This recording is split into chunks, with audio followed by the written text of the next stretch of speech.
हाँ जी, देखो अब हमने I think we should be live on YouTube as well.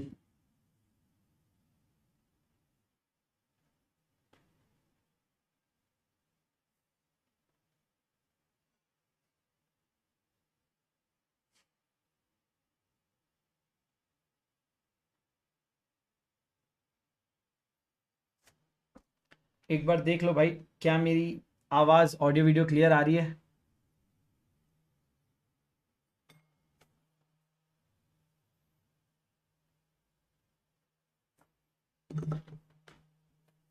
हम्म, अभी भी मुझे दिख तो नहीं रहा है। ऐसा क्या गुनाह किया तो लुट गए मतलब ऐसा था ना। अरे भाई फाइनली आ गया live. O my God, it worked, magic worked, है ना। और आज हम आ गए। सो चलिए दोस्तों शुरू करते हैं आज की हमारी क्लास। और आज हम करने वाले हैं proper incorporation of company. Proper incorporation of company करने वाले हैं आज। तो दोस्तों सीए फाउंडेशन में अगर आप लोगों ने मुझसे पढ़ा होगा, अगर आप डायरेक्ट एंट्री तो डोंट वरी, ये सारी चीजें हम वापस करने वाले हैं। अगर आप सीए फाउंडेशन में मुझसे पढ़े हो तो आपको मैंने 7 steps of incorporation of company बताया होगा। मैं सिर्फ आपको पूछ रहा हूं कि मतलब आपने पढ़ा है तो आपको याद होगा। तो कोई मुझे बता सकता है what were the 7 steps of incorporation of company जो हमने सीए फाउंडेशन में पढ़ा था? डोंट वरी, मैं वापस पढ़ाने वाला हूं। मैं सिर्फ चेक कर रहा हूं कितने लोगों को पता है। किसी को याद है 7 steps of incorporation? Good afternoon Muskan, आज आप यहाँ कैसे यहाँ होते हो यूजुअली? आप पेड़ से यूट्यूब पे कैसे चले गए? ऐसे यूजुअली लोग यूट्यूब से पेड़ पे जाते हैं, आपने उल्टा कैसे कर दिया ये? तो दोस्तों मैं आपको बताता हूं what are the 7 steps of incorporation of company. Step number 1, step number 1 है अपने मेमोरेंडम और आर्टिकल को बताइए। Sir memorandum is a charter defining the company, ये कंपनी को बनाता है। जैसे हमारे देश का संविधान हमारा देश बनाता है, मतलब constitution of India defines what is India, वैसे ही मेमोरेंडम ऑफ एसोसिएशन डिफाइंस ये कंपनी क्या है, कहाँ है, क्यों है, मतलब इसका ऑब्जेक्ट क्या है, लाइबिलिटी क्या है, पैसा कितना है, कैपिटल कितना है, अगर ओपीसी है तो नॉमिनी कौन है। तो ऐसे बहुत इंपॉर्टेंट मेजर जो बोलते हैं ना क्वेश्चंस होते हैं वो मेमोरेंडम आंसर करता है। फिर कंपनी को पैदा करना एक बात होती है और पाल पोसकर बड़ा करना और चलाना दूसरी बात होती है। ये पाल पोसकर बढ़ाना और चलाने वाला काम करता है आर्टिकल ऑफ एसोसिएशन। तो सबसे पहला स्टेप होता है memorandum and articles. What is step number 2 anyone? Step number 2 में हम लोग क्या लेते हैं? मसला हो गया पर, अच्छा ठीक है कोई बात नहीं बेटा, जल्दी से सॉल्व करवा लो जो भी मसला है। मैं पहले उसको मसाला पढ़ा, मैंने कहा ये मसाला क्या कर रही है मुस्कान, खाना वाना बना रही है क्या आप पे बैठ के ओके। तो second important thing was declaration. ये डिक्लेरेशन हम किन से लेते हैं वो सारी बातें हम देखेंगे। थर्ड भी डिक्लेरेशन है, फोर्थ एड्रेस फॉर करस्पॉन्डेंस है, और 5, 6 और 7 is particulars, particulars and particulars. अब यही 7 स्टेप्स को थोड़ा इन डेप्थ, सीए इंटर में आ गया ना, अब सीए फाउंडेशन थोड़ा ऊपर आया है, थोड़ा और इन डेप्थ पकड़ के हम लोग आज पढ़ने वाले हैं what are the steps for incorporation of company. Sir section 7 of the act provides for the procedure to be followed for incorporation of a company. The steps involved in the process of incorporation are enumbered below. Majority of the steps are covered under section 7, while some other related to documents such as memorandum and articles are governed by section 4 and 5 respectively. So corresponding procedural aspects which is described in rule 12 to 18 of companies incorporation rules 2014. अब आपको trick पता चल गई होगी, आपको सिर्फ company rules 2014 तो याद ही रखना है, ब्रैकेट में बस चैप्टर के नाम डालने हैं। And fees are notified in rule 12 of the companies registration officers and fees rules 2014। तो यहाँ पे 2 रूल्स अलग अलग लगते हैं, एक रजिस्ट्रेशन ऑफिसर्स एंड रूल्स और एक इनकॉर्पोरेशन रूल्स। तो बेसिकली वो बोल रहे हैं कि पूरी प्रोसेस सेक्शन 7 में दी है, कुछ मेमोरेंडम और आर्टिकल के रिलेटेड बातें सेक्शन 4 और 5 में दी है, उसके अलावा कुछ रूल्स है हमारे पास, रूल 12, 13, 14, 15, 16, 17, 18 जो कंपनीज इनकॉर्पोरेशन रूल्स है, और एक है rule 12 of companies registration office and fees rules 2014। ये सारे के सारे सेक्शंस, प्रोविजंस और रूल्स पढ़ने के बाद you will come to know what are the steps for incorporation of company. सबसे पहला आपको डिसाइड करना है आपको प्राइवेट कंपनी बनाना है या पब्लिक। फिर आपको किस नाम से कंपनी बनाना है वो नाम आपको रिजर्व करना पड़ेगा। पहले आपने नेचर डिसाइड किया, फिर आपने नाम रिजर्व किया, फिर आप मेमोरेंडम एंड आर्टिकल ड्राफ्ट करेंगे, फिर आप मेमोरेंडम एंड आर्टिकल आरओसी के पास सबमिट करेंगे, फिर आप जो भी नॉमिनेटेड पर्सन है उनका कंसेंट लेंगे, जो डायरेक्टर्स बनना चाहते हैं उनका कंसेंट लेंगे, अगर आप 1% कंपनी और नॉमिनी रखना है तो नॉमिनी का भी कंसेंट लेंगे, और ये सारे statutory submissions along with declarations और कंप्लायंसेस ये आप हमको देंगे। इसके बाद आप साथ ही साथ फीस पे करेंगे, स्टैम्प ड्यूटी पे करेंगे। सर स्टैम्प ड्यूटी किस पे करते हैं? जो आपका ऑथोराइज्ड कैपिटल होता है ना बेटा, जो कैपिटल क्लॉज में आप लिखते हो मेमोरेंडम के अंदर, उस ऑथोराइज्ड कैपिटल के ऊपर स्टैम्प ड्यूटी भी पे करना पड़ता है आपको। कंपनी बना रहे हो ना, it's a contract. And then certificate of incorporation आपको मिलेगा, और आप कुछ डिक्लेरेशन भी देंगे with respect to your registered office. पर ये तो मोटा मोटी स्टेप्स है, एकदम डिटेल में एक एक करके स्टेप्स को समझ के लेते हैं, ठीक है। एक चीज बोली गई है कि it is also required to submit a declaration that all the subscribers have paid the value of the shares that agree to taken. इसको बोलते हैं एसोसिएशन क्लॉज। एसोसिएशन क्लॉज में आपको मेमोरेंडम दिखाने वाला हूं कुछ कंपनीज की, उसमें आपको मैं रियल में एसोसिएशन क्लॉज दिखाऊंगा, और उसमें मैं बताऊंगा आपको कैसे है कि कुछ मेंबर्स अग्री करते हैं कंपनी बनाते वक्त कि हम कंपनी के कुछ बेसिक शेयर्स लेंगे और उसके बाद ही कंपनी अपना बिजनेस स्टार्ट करेगी। तो जो भी वो शेयर्स उन्होंने अग्री किया है वो उन्होंने एक्चुअली लिया है कि नहीं लिया है, और दूसरा what is the registered office, where is your registered office, उसका वेरिफिकेशन करके भी आपको भेजना है। आपको मैं एक और अंदर की बात बता दूं, जो आगे मैं आपको वैसे पढ़ाने वाला हूं, बट अंदर की बात बता दूं, जब तक आप ये एसोसिएशन क्लॉज में दिए गए शेयर्स परचेज नहीं करते और जब तक आपके रजिस्टर्ड ऑफिस का वेरिफिकेशन नहीं होता, कोई भी कंपनी भारत में बिजनेस करना स्टार्ट नहीं कर सकती। ना लोन ले सकती है, ना बिजनेस कर सकती है, ना क्रेडिट ले सकती है, कुछ नहीं कर सकती।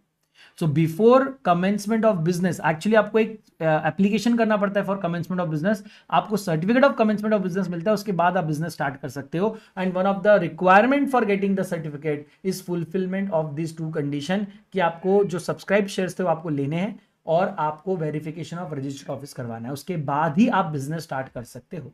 सो ये मत गलती से सोच लेना कि कंपनी बनाने का प्रोसेस कंप्लीट हो गया तो मैं डे 1 से बिजनेस कर सकता हूं। नहीं, कंपनी बनाने के बाद भी आपको सब्सक्राइब शेयर लेने पड़ेंगे, वेरिफिकेशन ऑफ रजिस्टर्ड ऑफिस करना पड़ेगा, उसके बाद आप बिजनेस करने का सोच सकते हो, नॉट बिफोर दैट। तो आइए देखते हैं what is the steps for incorporation of company.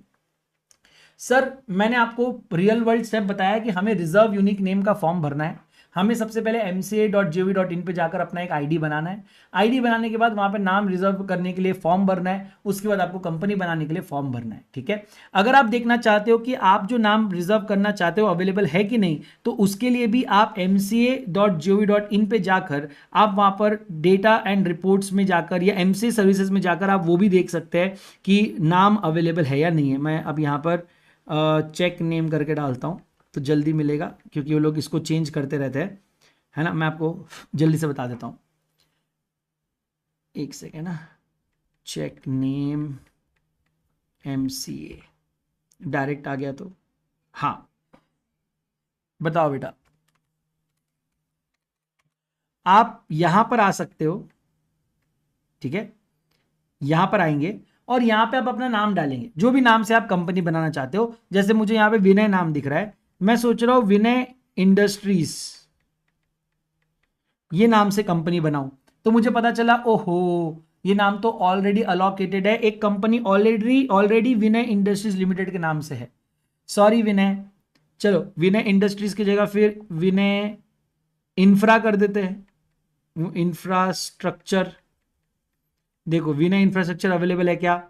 ओहो विनय, सॉरी बेटा, इन यहां पर विनय इंफ्रास्ट्रक्चर नाम से ऑलरेडी एक कंपनी और एक LLP है। ओ अफसोस विनय, आपका नाम मुझे पसंद नहीं आया बेटा। चलो मैं किसी और का नाम से ट्राई करता हूं। किसके नाम से ट्राई करने का है?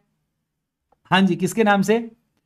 जीनत Khan, Zeenat industries. Oh my god, Zeenat industries available.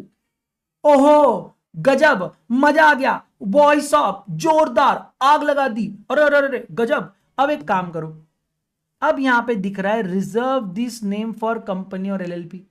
अगर आपको कंपनी बनाना है तो कंपनी पे क्लिक करो, LLP बनाना है LLP की। मैंने कंपनी पे क्लिक कर दिया, उसने मुझे लॉगिन करने बोला, सर लॉगिन करो, फॉर्म भरो, रिजर्व यूनिक नेम फॉर्म। अगर आप LLP बनाना चाहते हो तो रिजर्व यूनिक नेम LLP, जिसको बोलते हैं रन LLP फॉर्म। तो अगर कंपनी बनाना है तो रन फॉर्म, LLP बनाना है तो रन LLP फॉर्म। आप उसको फॉर्म को फिल करो, और क्योंकि जीनत इंडस्ट्रीज ये वर्ड अवेलेबल है, आपको ये नाम मिल जाएगा और आप इस नाम से अपनी कंपनी बना सकते हो। बोलो तारा रारा, मजा आ गया, मजा आ गया। केशव बोल रहा है सर केशव नाम से देखो बेटा। ओ बेटा, क्या आपके पास इंटरनेट है? क्या आपके पास ब्राउजर है? क्या आपके पास समय है? तो कर लेना भाई खुद से, मुझे क्या बोल रहे हैं? कर ले खुद से। हैं? हैं? नहीं चल रहा है।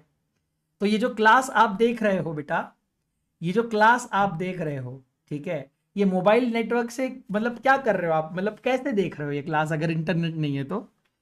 मतलब यार तुम मतलब क्या समझ रहे हो? मैं ईआईएस पढ़ाता था, ठीक है, मुझे अनपढ़ गवार समझने की गलती मत कर देना, मैं बहुत डेंजर इंसान हूं, ठीक है। चलो, तो सर रिजर्व यूनिक नेम करके हमने जीनत इंडस्ट्रीज हमारे पास अवेलेबल है, हमने जीनत इंडस्ट्रीज का नाम रिजर्व कर लिया। अब रिजर्व होने के बाद आपको ऑप्शन दिया गया है कि जब तक वो नाम आपके लिए रिजर्व्ड है तब तक में आप क्या करो, एक और फॉर्म भर दो, और उस फॉर्म का नाम है spice plus form. Spice plus का फुल फॉर्म है simplified proforma for incorporating company electronically. ये पहले INC 32, पहले ना अलग अलग फॉर्म होते थे, है ना, जो भरने पड़ते थे, अब वो पूरा कंसोलिडेट करके एक ही फॉर्म है जिसमें आपको भरना है। इसमें पूरा कंपनी आपका इनकॉर्पोरेट हो जाएगा, जो मेंबर्स डायरेक्टर्स है उनका डीन विन भी अप्लाई हो जाता है, डिजिटल सिग्नेचर से तो लेके हर चीज आपको, बैंक अकाउंट से तो लेके GST नंबर से लेके हर चीज आपकी इस एक फॉर्म के थ्रू हो जाती है। लिटरली ये एक वन स्टॉप सॉल्यूशन बन चुका है। एक फॉर्म भरो और अपनी पूरी कंपनी फॉर्मेशन के रिलेटेड इंफॉर्मेशन यहीं पे घर भर दो और आपकी कंपनी बन जाएगी। मैं बोल रहा हूं कंपनी बनाना आज की डेट में इतना आसान हो चुका है भारत में जिसकी कोई लिमिट नहीं है भाई साहब। हाँ, मुस्कान मोह में हो गया बेटा इधर। चलो चलो, तो sir an application for registration of a company shall be filed with the ROC within whose jurisdiction the registered office of the company is proposed to be situated। अगर मेरा रजिस्टर्ड ऑफिस पुणे में है तो मेरा ROC पुणे आएगा। मैंने आपको already इस क्लास में बता दिया है कि आप अपने अपने ROCs कैसे ढूंढ सकते हो, मैंने आपको अपने RDs कैसे ढूंढना है वो भी आपको बता दिया, मैंने वेबसाइट बता दी MCA, और मैंने आपको हर स्टेट के ROCs के नाम डिटेल्स भी बता दिए।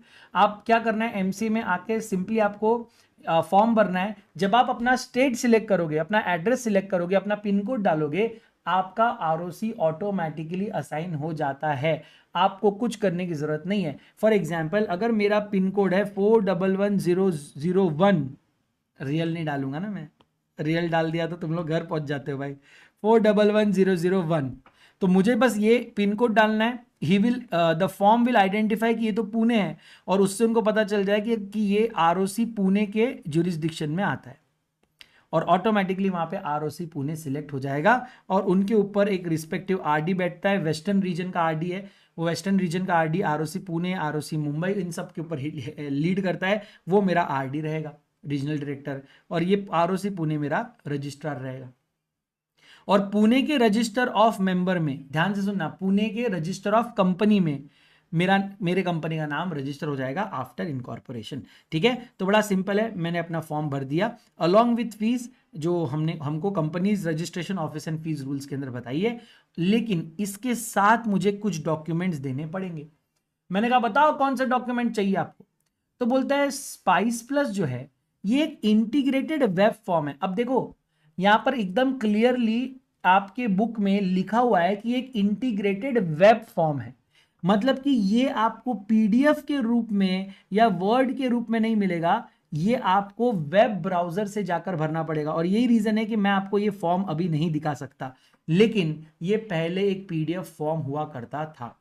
और अगर आप वो PDF फॉर्म देखना चाहते हैं तो अभी भी आप अपने गूगल पे जाकर एक नया टैब ओपन करिए और आप लिखिए स्पाइस PDF, और आप अगर स्पाइस PDF बोलोगे कहीं ना कहीं आपको स्पाइस प्लस कर देना या स्पाइस MCA PDF कर देना। हाँ ये देखो आपको कहीं ना कहीं, नहीं ये नहीं, ये नहीं, ये इंस्ट्रक्शन है, ये इंस्ट्रक्शन है ना, आपको कहीं ना कहीं उनका PDF फॉर्म मिल जाएगा। पुराना हो गया है क्योंकि पहले हुआ करता था तो किसी न किसी वेबसाइट पे वो डाल के रखते हैं, मतलब ये गवर्नमेंट की वेबसाइट पे नहीं मिलेगा आपको, क्योंकि वो तो उन्होंने हटा दिया। अब वो फॉर्म रहता ही नहीं है गवर्नमेंट की वेबसाइट पे, लेकिन किसी ना किसी रैंडम वेबसाइट पे आपको वो PDF जरूर मिल जाएगा, है ना, ऐसा आपको थोड़ा ढूंढना पड़ेगा। तो आप यहाँ पे तो नहीं मिलेगा वैसे स्पाइस प्लस, पहले हुआ करता था, यहाँ पे आप स्पाइस फॉर्म यहाँ से डाउनलोड कर सकते थे, बट अब उन्होंने हटा दिया, क्योंकि अब क्या बोल दिया उन्होंने, अब ये इंटीग्रेटेड वेब फॉर्म है, अब आपको ये अलग से पीडीएफ रूप में नहीं मिलेगा, तो आपको अपना लॉगिन आईडी क्रिएट करना है और वेब से ही ये फॉर्म भरना है, ठीक है। अब आपको spice plus is an integrated web form offering 10 services by 3 central government ministries and departments. Ministry of corporate affairs, जहां कंपनी एलएलपी बना रहे हो आप, ministry of labour and department of revenue and ministry of finance. तो ये तीनों का आपको एक ही फॉर्म के अंदर बेनिफिट मिलेगा। So thereby saving as many procedures, time and cost for starting a business in India. तो इसका मेन इंटेंशन था कि इंडिया में बिजनेस ओपन करना इजी हो जाए, इंडिया में cost of opening a company should be less. Spice Plus is an initiative towards ease of doing business, and students may refer the FAQ on Spice Plus format MCA website for more details। और यहाँ पे MCA के website का literally address दिया हुआ है, ये दिख रहा है आपको, हाँ, इसको बोलता हूँ मैं कॉपी कर और मैं अपने यहाँ पे डाल के देखता हूँ,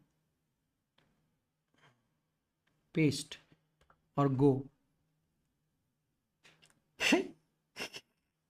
कचरा वगैरह कोई बात नहीं, कोई बात नहीं, मैं हूं तुम्हारे साथ, डोंट वरी। अगर आप FAQ देखना चाहते हैं तो आपको सिंपली होम पे जाना है, MCA सर्विसेज में जाना है, कंपनी फाइलिंग सर्विसेज में जाना है, और यहाँ पर अगर आप कंपनी फाइलिंग करना चाहते हो, ये देखो फॉर्म से डाउनलोड्स में जाकर आप यहाँ पर इंफॉर्मेशन ले सकते हो with respect to incorporation of company. एक मिनट, हाँ, नहीं मेरा लॉगिन नहीं है ना अभी, गजब बेइज्जती हो गई सर, गजब बेइज्जती हो गई। हाँ, ये इनकॉर्पोरेशन सर्विसेज है, ये देखो ये रहा। अरे यार ये हर चीज में लॉगिन करवा रहा है यार, ये कुछ तो बता दे दोस्त, कुछ तो बिना लॉगिन के बता दे दोस्त, इतना क्या तू मेरे साथ ये कर रहा है, हैं? यही तेरा प्यार, बस इतना ही प्यार है तुझे मुझसे? नहीं भाई, तो ये बहुत हौलागिरी हो गया है, एंड ये बताना जरूरी नहीं समझ रहा है कि आपको क्या करना है, तो आप सर्च करके देखते हैं। ये मतलब वो हौलागिरी कर रहा है, उसने बोला हर चीज आपको मैं लॉगिन करके ही दूंगा, ठीक है। हाँ, ये रहे आपके FAQs, है ना। तो यहाँ पर आप देख सकते हैं how can I register Indian company, ऐसे आपको क्वेश्चंस आएंगे और क्वेश्चंस के आंसर्स भी आपको मिलेंगे, और अलग अलग इसमें आप जाओगे तो अलग अलग FAQs, जैसे ई फाइलिंग के FAQs है, तो ये अलग अलग क्वेश्चंस, जैसे how can I apply for company name, how can I apply company name online. तो ये सारे क्वेश्चंस आप आंसर्स देखकर अकॉर्डिंगली अपनी हेल्प करके आप कंपनी बना सकते हैं, ठीक है। तो MCQs है, डोंट वरी, ऐसा डरने की बात नहीं है, ठीक है। तो स्पाइस के FAQs अवेलेबल है, और जब आप लॉगिन करते हो ना तो वहां पे तो क्लियर स्पाइस के FAQs अलग से दिखे रहते हैं कि स्पाइस प्लस कैसे मैं आपको दिखाता ना, अरे ये देखो, अरे सबसे मैं तभी भूल ही गया, हमने ये नहीं क्या देखा, ये जो है ना इंस्ट्रक्शन किट, इसके अंदर है ना भाई FAQ, ये देखो पूरा बताया हुआ है, ये देखो एक एक डॉक्यूमेंट के बारे में, ये देखो ना instruction kit for spice plus दिख रहा है, और आपके जो इसमें यहाँ पर दिया है ना, ये देखो स्पाइस के FAQ, ये वही है, ये इसी में से आपको दिखाना है, इसमें सारे सवाल के जवाब आपको मिल जाएंगे कि स्पाइस प्लस कैसे भरना है, दिख रहा है, ये देखो इंस्ट्रक्शन कैसे करना है, सारी सारी बातें यहाँ पे स्टेप बाय स्टेप बताई गई है। तो आप इसको पढ़ोगे अगर, तो आपको कंपनी बनाते आ जाएगी, है ना। ये देखो पूरी कंपनी बनाने का इधर से प्रोसेस आपको समझ में आ जाएगा, ठीक है। लेकिन डरने की बात नहीं है, क्योंकि आपको ये सब देखने की जरूरत नहीं है, बिकॉज आप एज ऑफ नाउ तो कंपनी नहीं बनाने वाले, लेकिन ये सब आपको बताने के पीछे मेरा एक उद्देश्य है।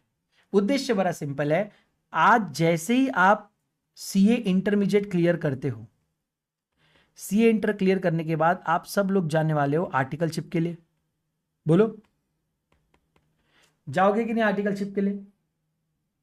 और जब आप आर्टिकल बनोगे तो आपको नहीं लगता कि आर्टिकल बनने के बाद आपसे काम करवाया जाएगा, आपको बोला जाएगा कि अब आप CA इंटर में आ चुके हो, अब आर्टिकल बन चुके हो, चलो एक काम करो, क्या तो ITR फाइल करके बताओ, चलो एक काम करो GST रिटर्न्स भर के बताओ, GSTR भर के बताओ, चलो एक काम करो कंपनी इनकॉर्पोरेट करके बताओ, चलो एक काम करो LLP इनकॉर्पोरेट करके बताओ। सर ये सारी चीज़ें आपको पूछी नहीं जाएगी, ये सारी चीज़ें आपको सिखाई जाएगी, बट उस वक्त जब बाकी बच्चे जो कहीं और से पढ़ के आए हैं, जिनको सिर्फ पता होगा कि हाँ MCA नाम की कोई वेबसाइट है, उस पर कुछ होता है, वहीं पर आप थोड़े एडवांस होंगे, आपको पता होगा कि एमसीए का वेबसाइट नहीं, मेरे को इंस्ट्रक्शन चाहिए तो मैं यहाँ से इंस्ट्रक्शंस पढ़ सकता हूँ, मेरे क्वेरीज सॉल्व करवा सकता हूँ।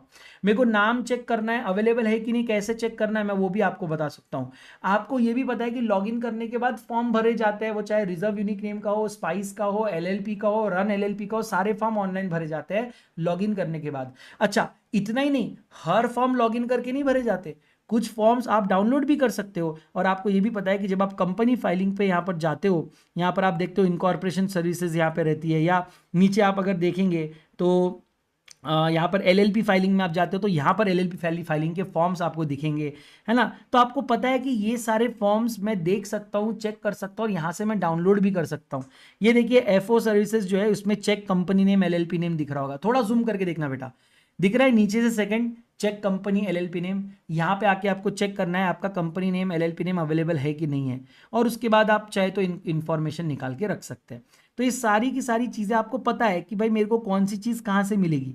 दिख रहा है यहाँ पे आपको डिन रिलेटेड फाइलिंग अगर है ना, चार्जेस रिलेटेड फाइलिंग है, डिपॉजिट्स, ये सब अपने सिलेबस का पार्ट है भाई, ये सब अपने सिलेबस। चेंज सर्विसेज है, फॉरेन कंपनी, ये भी अपने सिलेबस का पार्ट है। देखो ये सारी की सारी सर्विसेज आपको एक जगह पर मिलेगी, आपको बस बोला है कि बताओ कौन सा फॉर्म चाहिए, सारे फॉर्म यहाँ पर अवेलेबल। चेंज रिलेटेड देखो CHG 1 4, चार्ज रिलेटेड देखो 1 4 6, ये आपके सिलेबस में है। ये जो CHG फॉर्म मैं यहाँ पर दिखा रहा हूँ ना, ये सिलेबस में है। CHG 1 4 6 8 9 ये आपके बुक्स के अंदर लिखा है जिस किताब से हम पढ़ रहे हैं। तो ये सारा नॉलेज आपको प्रिपेयर करेगा आर्टिकलशिप में रॉक करने। आप आर्टिकलशिप में डरोगे नहीं, आपके लिए सारी चीजें नॉर्मल होगी। And that's why I tend to show all this practical things, because मैं आपको सिर्फ CA इंटर पास नहीं कराना चाहता, मैं आपको एक बहुत जबरदस्त और एक प्रैक्टिकल चार्टर्ड अकाउंटेंट बनाना चाहता हूँ, जो भाई साहब आग लगा दे क्लास में जब वो ऑफिस में जाए और लोग पूछे उसको कि भाई तू कहाँ से आया है, ऑलरेडी एक्सपीरियंस लग रहा है ना।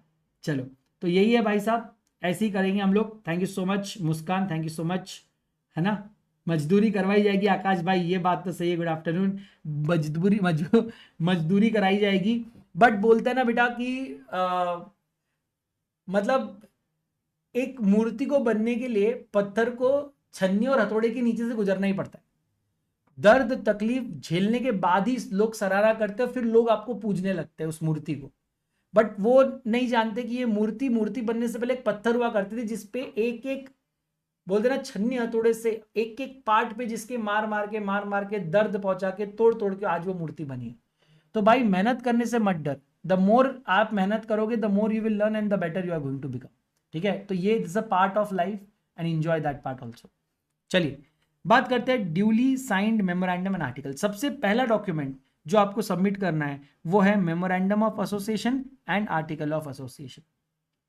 दोस्तों मेमोरेंडम के लिए हमने फॉर्म बना के रखा है INC 33, और आर्टिकल के लिए भी हमने फॉर्म बन के रखा है INC 34। INC stands for incorporation. Her chapter के फॉर्म्स के नंबर्स नाम चेंज होंगे। अभी ये पहला चैप्टर है, इन चैप्टर का नाम इनकॉर्पोरेशन है, तो इस चैप्टर के जितने भी फॉर्म्स होंगे वो INC होंगे। अब अगला चैप्टर हो जाएगा prospectus and allotment of securities, तो वहां पे आपका पास हो सकता है। शेयर कैपिटल डिबेंचर्स के लिए SCD हो सकता है, मैं बोल रहा हूं आपको, मैं बता रहा हूं डिपॉजिट्स के लिए DP हो सकता है।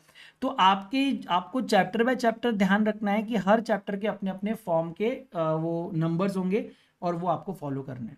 तो INC 33 INC 34 ये फॉर्म्स आपको भरने हैं, और इसमें आपको मेमोरेंडम और आर्टिकल सबमिट करना है। ठीक है, and this memorandum and article should be signed by all the subscribers to the memorandum in the manner prescribe by rule 13 of companies incorporation rules 2014। तो मेमोरेंडम बनाओ, आर्टिकल बनाओ, सभी सब्सक्राइबर्स टू मेमोरेंडम का sign लो। अब हर एक subscriber को बोलो कि आप अपना नाम, address, description, occupation, at least in the presence of one witness, और उस विटनेस का भी आपको साइन लेना है, वो उसके प्रेजेंस में आप साइन करो, और उस विटनेस का भी साइन लो, उसका भी नेम, एड्रेस, डिस्क्रिप्शन, ऑक्यूपेशन हमको बताओ। सही में मजाक नहीं कर रहा हूं, हर एक सब्सक्राइबर के ये डिटेल्स आपको चाहिए होते हैं। चलो एक काम करते हैं, रिलायंस इंडस्ट्रीज लिमिटेड का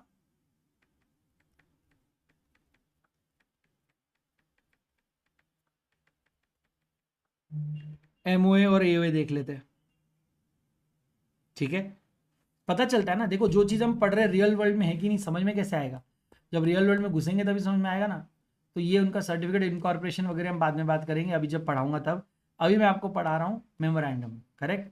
तो मैं अभी आता हूं मेमोरेंडम, दिख रहा है ये आपका मेमोरेंडम, ठीक है।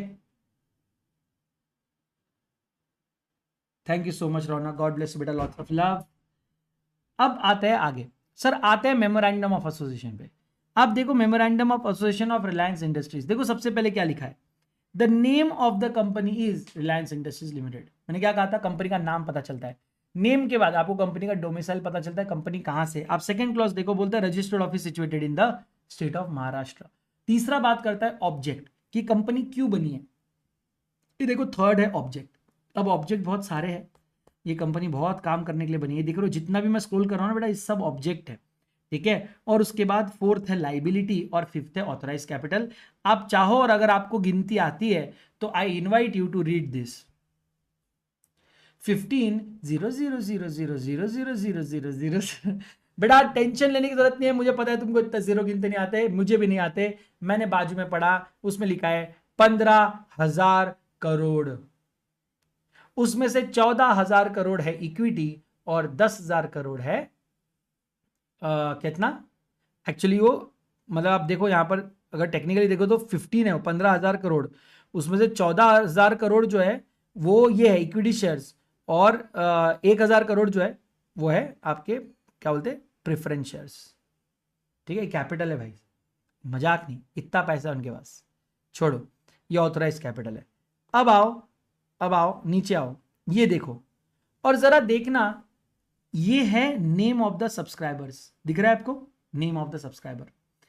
आप देखो क्या यहां पे address, description and occupation of subscriber दिख रहा है आपको। अच्छा, क्या यहां पे आपको ये दिख रहा है कि उसने कितने नंबर ऑफ शेयर्स लिए हैं। अच्छा, क्या आपको दिख रहा है कि यहां पे विटनेस का भी नेम, एड्रेस, डिस्क्रिप्शन, ऑक्यूपेशन और साइन चाहिए। अब आप मुझे अपने बुक में आके बताओ, क्या हमने यहां पर सेम चीज नहीं पढ़ी, that each subscriber shall add his name, address, description and occupation in the presence of at least one witness who shall attest his signature, sign and add his name, address, description। आप देखो यहां पर आओ, ये देखो ये witness का name, sign, address, ये भी दिख रहा है आपको। ये सबका विटनेस बन के बैठा है, बोल रहा है कि मैं सबके लिए विटनेस हूं। तो बेटा जो भी चीज हम आपकी यहां पर हमारे किताब में पढ़ रहे हैं वो हर एक चीज रियल वर्ल्ड में की जाती है। आप जो पढ़ रहे हो उसका बहुत ग्रेव इंपैक्ट है बेटा, याद रखना। Sir I want to purchase your intermediate Me25 batch, what is the procedure. Procedure is very simple, at the end of the class I will explain you, but as of now you can go to ekagrata.co.in, go to intermediate and buy the classes. आप महापैक भी ले सकते हैं, regular batch भी ले सकते हैं, आप इंडिविजुअल कोर्स भी ले सकते हैं, ग्रुप वाइज भी ले सकते हैं, विद बुक्स ले सकते हैं, विदाउट बुक्स ले सकते हैं, अलग से बुक्स भी परचेस कर सकते हैं। अड्डा 247 का ऐप डाउनलोड करके आप वहां से भी परचेस कर सकते हैं। अगर आपको क्लास लेनी है एंड तक रुको, एंड में definitely I will explain you how to purchase the class. अभी फिलहाल वक्त है आगे पढ़ने का। दोस्तों ये सारे सब्सक्राइबर्स हैं, इन सब लोगों ने अपना नेम, एड्रेस, ऑक्यूपेशन बताया, इन सब लोगों ने कितने कितने शेयर सब्सक्राइब किए वो बताया, और हमने विटनेस की डिटेल्स डाल दी। सर और बताओ और क्या चाहिए, बोलते हैं वेयर बोल रहा है कि अगर आपके सब्सक्राइबर इलिटरेट हो तो सर फिर वो साइन कैसे करेंगे। भाई इलिटरेट इंसान साइन कैसे करता है बेटा, अंगूठा छाप इंसान अंगूठा मारता है, तो यहां पे बोला है ही shall affix his thumb impression और mark which shall be described as such by a person writing for him who shall place the name of the subscriber against और below the mark and authenticate it by his own signature. Process बड़ा simple है। एक अगर अंगूठा छाप व्यक्ति company बनाना चाहता है तो उसको बोलो किसी पढ़े लिखे इंसान को लाए और वो अंगूठा छाप व्यक्ति का नाम, एड्रेस, डिटेल लिखे, और जहां साइन करने की बारी आती है वहां साइन के जगह उस अंगूठा छाप व्यक्ति को, इलिटरेट व्यक्ति को बोले कि आप अपना अंगूठा लगा दो। इतने से काम नहीं होता। अब हो सकता है कोई बंदा नींद में सोया है, आप उसका अंगूठा लेके लगा रहे हो, तो जहां पर अंगूठा लगाया गया है ना वहां पे वो जो लिटरेट मैन है जो उसके लिए लिख रहा है, इलिटरेट के लिए जो लिख रहा है, उस लिटरेट मैन को कहो कि ये जो अंगूठा मारा है ना इसने, इसके अंगूठे के बाजू में आप अपनी साइन भी दो। Now it will be proved कि आपके प्रेजेंस में उस अंगूठा छाप व्यक्ति ने अंगूठा लगाया।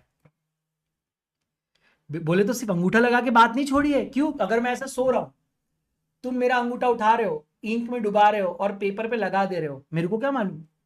लेकिन उस अंगूठे के बाजू में अगर साइन रहेगी उस व्यक्ति की जिसके प्रेजेंस में मैंने अंगूठा लगाया है, तो अब अगर मैं बोल रहा हूं कि मैं ये अंगूठा मैंने नहीं लगाया है, वो बंदा झूठ बोल रहा है, तो पकड़ में आएगा कि भाई तेरा साइन है, ये बोल रहा है इसने अंगूठा नहीं लगाया, नाउ यू प्रूव कि इसने अंगूठा लगाया था कि नहीं, क्योंकि तुम्हारी साइन है वहां पर।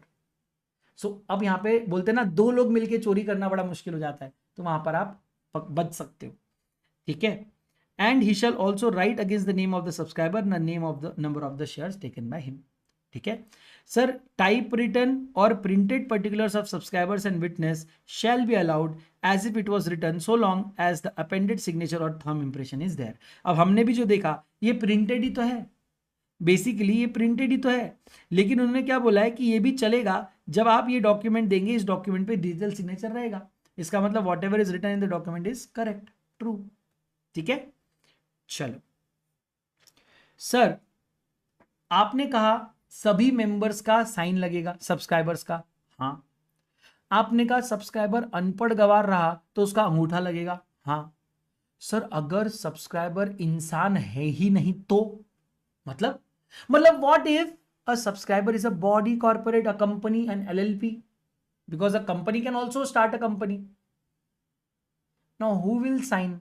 तो बोलते हैं where the subscriber is a body corporate, the memorandum and articles of association will be either signed by the directors or officer or employee of the body corporate duly authorized in this behalf by a resolution of board of directors. तो let me give you an example. ये आपका ये नहीं, नहीं आपका थोड़ी ना है, हाँ ये आपका है। हम्म तो say for example ABC limited want to incorporate a private limited, ठीक है। तो ए प्राइवेट लिमिटेड के मेमोरेंडम और आर्टिकल में हु विल साइन? तो ABC limited will authorise someone, है ना, से फॉर एग्जांपल मिस्टर ए, तो मिस्टर ए यहां पर साइन करेंगे on behalf of ABC limited, but मेरे को साइन चाहिए, मेरे को साइन मांगता मतलब मांगता, ठीक है चलो दे देंगे साइन। सर अगर सब्सक्राइबर एलएलपी रहा तो, अरे यार तेरे को समझ में नहीं आ रहा है कि एक बार बताया, तो साइन चाहिए मतलब चाहिए, ठीक है। तो अगर एलएलपी है तो ड्यूली ऑथराइज्ड बाय रिजोल्यूशन कोई ना कोई पार्टनर होगा, कोई ना कोई पार्टनर होगा एलएलपी का, जिसको रिजोल्यूशन से सभी पार्टनर्स ने असाइन किया होगा, वो पार्टनर विल साइन। मतलब अब अगर यहां पे ABC LLP want to incorporate a limited, तो ABC LLP will authorise say for example mister B, तो मिस्टर बी ए लिमिटेड के एमओए में साइन करेंगे, साइन बाय मिस्टर बी। ये मिस्टर बी कौन हो सकता है? He will be a partner of ABC LLP. मेरे को नहीं मालूम कौन साइन करेगा। अब एक बच्चा और जाग गया, बोले sir what if mister B is also illiterate? अरे तेरे को बताया ना भाई, अगर वो इलिटरेट है तो वो अंगूठा छाप करेगा, अंगूठा मारेगा, और उसके अंगूठे के बाजू में कोई लिटरेट व्यक्ति जो उस इलिटरेट व्यक्ति की तरफ लिख रहा है वो अपनी साइन भी मारेगा। But I want sign signature of subscriber. मैं नहीं चाहता कि कल कंपनी बन जाए और कोई उठ के कहे कि ये कंपनी मेरे इजाजत के बिना बनी है, या मेरा नाम इसमें गलती से डाला गया है या चोरी से डाला गया है, मैं यहां का मेंबर नहीं हूं। मैं नहीं चाहता कल कोई ये बोले, इसलिए आज ही मैं सबसे साइन ले रहा हूं। समझ में आया क्या? चलो sir, in either case C or D the person authorise shall not at the same time be subscriber to the memorandum and articles of association। बोला है कि सर एक बात याद रखना, जिस किसी बंदे को कंपनी और एलएलपी अपॉइंट कर रही है, ऑथोराइज कर रही है to sign in its behalf in the memorandum, वो एट द सेम टाइम ही himself should not be a subscriber to the memorandum और आर्टिकल्स ऑफ द कंपनी। अब ये पार्ट जरा एक्सप्लेन करने में मेरे को तकलीफ होती है, मैं आपको एक्सप्लेन करता हूं, शांति से मेरी बात सुनना और समझना। ABC limited wanted to open a private limited, ABC limited authorized Mr. A, and director or officer or employee of the company, to sign memorandum and articles of A private limited on behalf of ABC limited, ठीक है। और इसलिए memorandum में mister A ने sign किया। मैं नहीं चाहता that mister A should also be a subscriber to the memorandum in his own capacity. यहां पर mister A as a representative है, as a representative of ABC limited. मैं नहीं चाहता कि यहां पे mister A on his own subscriber रहे।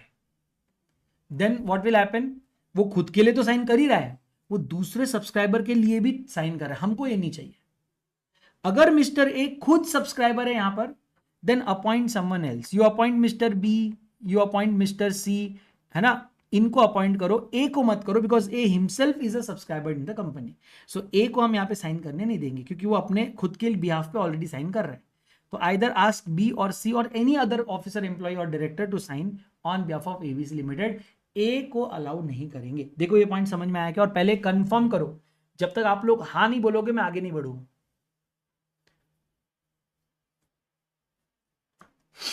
This is to prevent any cheating. पक्का? पक्का यूट्यूब? ठीक है, चलो मैं एक क्वेश्चन पूछता हूं फिर बताना।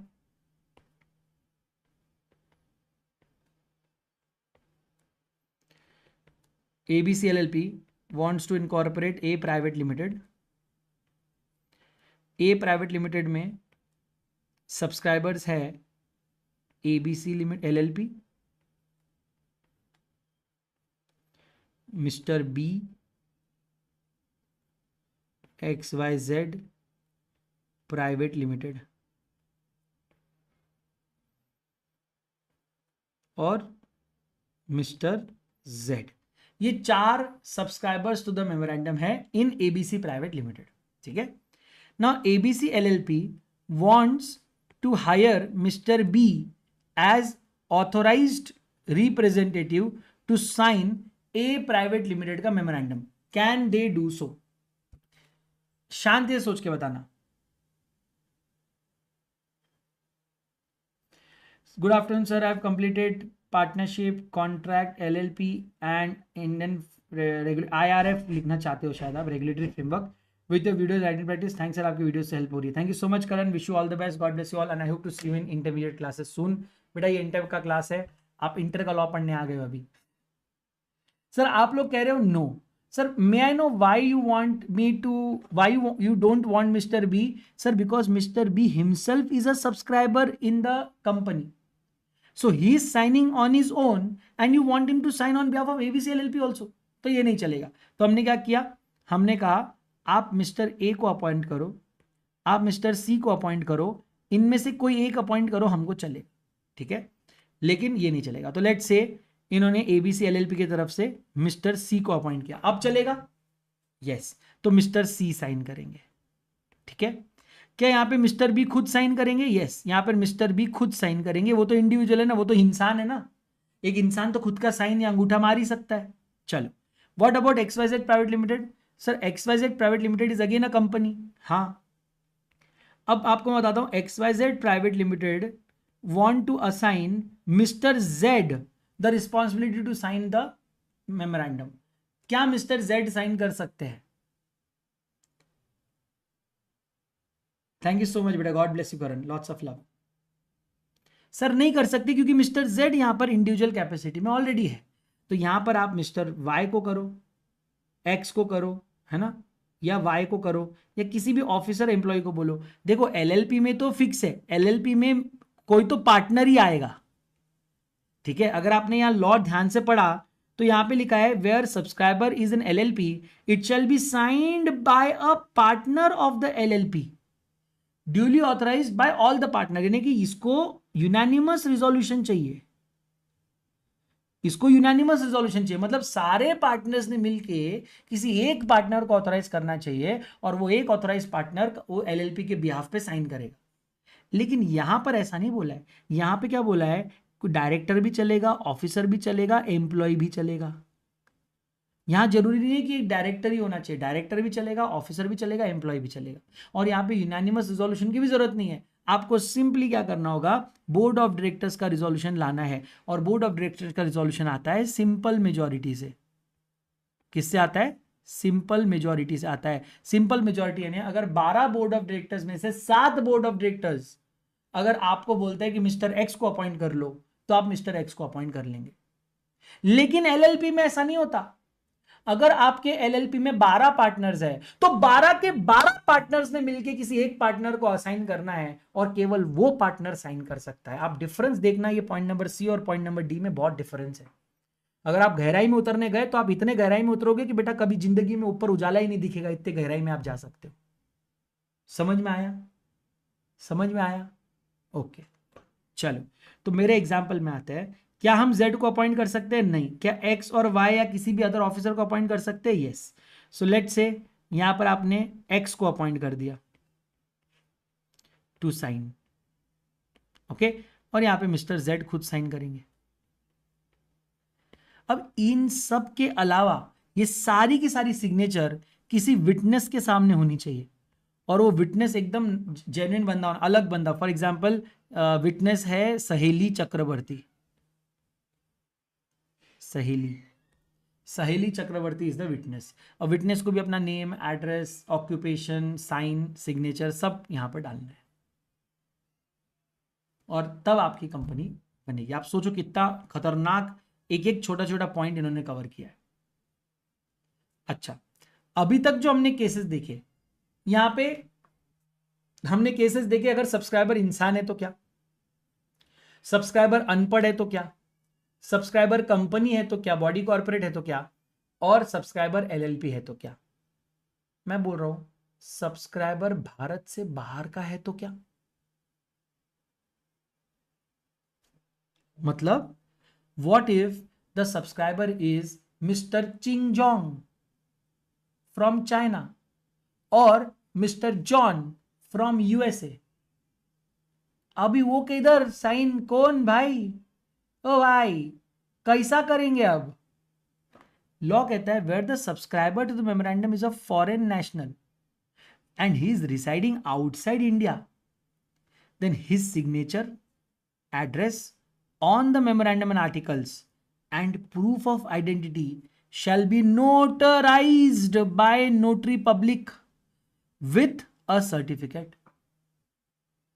सर मुझे कैसे पता कि सच में यूएसए में टेक्सास में कोई मिस्टर जॉन है जो यहां इंडिया में कंपनी बना रहा है? आप मुझे बताओ ना, मैं तो इंडिया में बैठा हूं ना, मैं इंडिया का आरओसी हूं। हाउ विल आई नो कि जो चिंग जांग जूंग यहां पे साइन कर रहा है वो चिंग जैंग जुंग सही में चाइना में या बीजिंग में कहीं रहता भी है या नहीं? मुझे कैसे पता चलेगा? तो पहले तो मुझे उसके एग्जिस्टेंस का सर्टिफिकेट चाहिए। तो अब आप क्या करोगे, उसका सिग्नेचर, एड्रेस, जो भी आप लेकर आ रहे हो, उसका प्रूफ ऑफ आइडेंटिटी, ये सब आप पहले लाओ और इसको हमारे नोटरी पब्लिक से नोटराइज करो, इसका एक सर्टिफिकेट कराओ जो एक प्रूफ क्रिएट करेगा कि हाँ ये इंसान सही में एग्जिस्ट करता है। नोटरी पब्लिक ये एक अथॉरिटी होती है जिसे गवर्नमेंट अपॉइंट करती है। ये नोटरी पब्लिक पहले सारे डॉक्यूमेंट चेक करेगा, वो रियल में वेरीफाई करेगा कि ये चिंग जैंग जूंग नाम का कोई आदमी सही में है या ये जॉन नाम का आदमी सही में एग्जिस्ट करता है। और जब वो कंफर्म हो जाएगा उसके बाद वो सर्टिफाई करेगा कि हाँ मिस्टर जॉन एग्जिस्ट। पहली बात। अभी रुको, अभी कहानी खत्म नहीं हुई, अभी तो सिर्फ उसका एग्जिस्टेंस आया है भाई। मुस्कान अभी बहुत कुछ बाकी है, अभी आ जाओ, अभी आओ इधर, अभी मेरी बात सुनो। Further, if such person residing in a country outside the commonwealth, अगर ये कॉमनवेल्थ के बाहर की कंट्री से है, सर अब आपको मैं नहीं, आपको नहीं पता होगा, आपकी गलती नहीं है। कंट्रीज इन कॉमनवेल्थ, जल्दी से एक बार आप लिख लो, ये सारे कंट्रीज है ना, दिख रहा है? मैं धीरे धीरे स्क्रॉल कर रहा हूं। इनको कॉमनवेल्थ की कंट्रीज बोलते हैं, इन सबको ये सब they are all in Commonwealth. दिख रहा है? हाँ जी, आपकी कंट्री का नाम दिखे तो चिल्ला देना। कौन पाकिस्तान बोला? निकालो उसको। दिख रहा है? ये सारे मेंबर कंट्रीज है कॉमनवेल्थ के। दिख रहा है? आपको देखना है तो यहाँ से आप लिस्ट ऑफ कॉमनवेल्थ कंट्रीज देख सकते हैं। इंडिपेंडेंस कंट्रीज में 56 of the world 42 smallest state 33 2.7 citizens आते हैं भाई। देख लो ये सारे कंट्रीज है, ठीक है? अरे जा रहे भाई, दिखाने दे। ये अफ्रीका, ये एशिया, एशिया के सारे कंट्रीज है, ठीक है? ये कैरेबियन अमेरिका, ठीक है, यूरोप, पैसिफिक, ये सारे कंट्रीज है।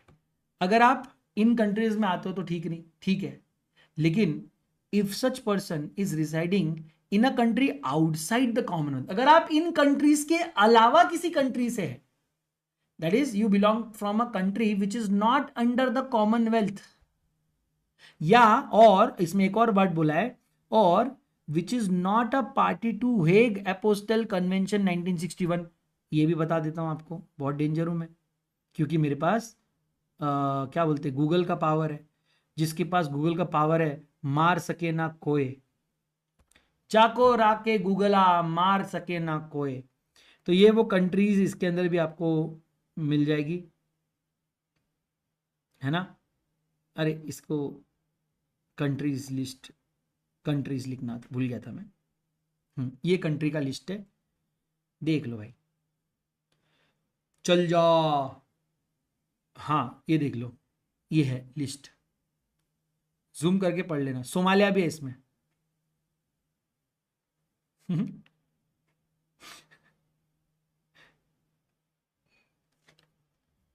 ऐसे ही बोल रहा बेटा मैं।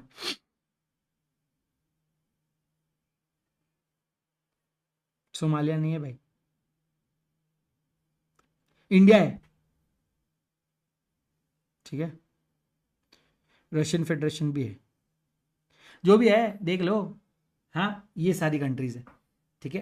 तो अगर आप इसमें भी नहीं आते, हेग अपोस्टाइल कंट्री लिस्ट में भी नहीं आते, और अगर आप कॉमनवेल्थ में भी नहीं आते, इसके भी अगर आप बाहर हो, ठीक है, तो मतलब हमको आप पे अब भरोसा कम है, क्योंकि आप कॉमनवेल्थ में भी नहीं हो, इसमें भी नहीं हो, मेरे को अब आप पे भरोसा और कम है, और आपके लोगों पे भी और भरोसा कम है। Then the certificate of the notary public shall be authenticated by diplomatic or consular officer.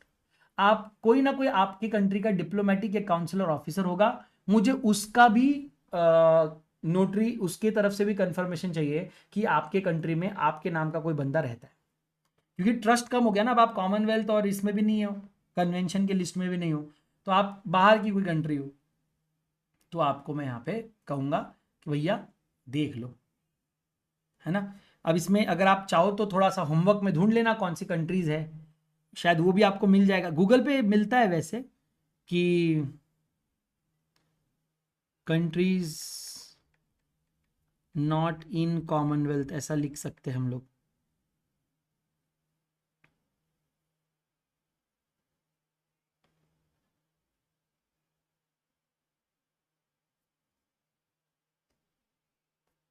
लिख जाएगा आपको।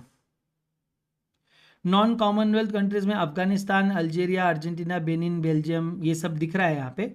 अगर आप इनमें से देखना कि इनमें से कोई कंट्री है जो इसमें भी नहीं है, हेग अपोस्टल में भी नहीं है, ठीक है। फॉर एग्जाम्पल मैं देखता हूं अफगानिस्तान, देखो बोला इसमें अफगानिस्तान है क्या। हाँ तो अब आप देखना अफगानिस्तान, इसमें भी देख लेता हूं मैं और उसमें भी देख लेता हूं, कॉमनवेल्थ कंट्रीज।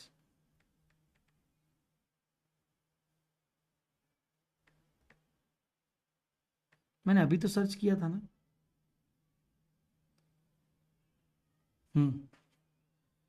इसमें देख लो अफगानिस्तान है क्या।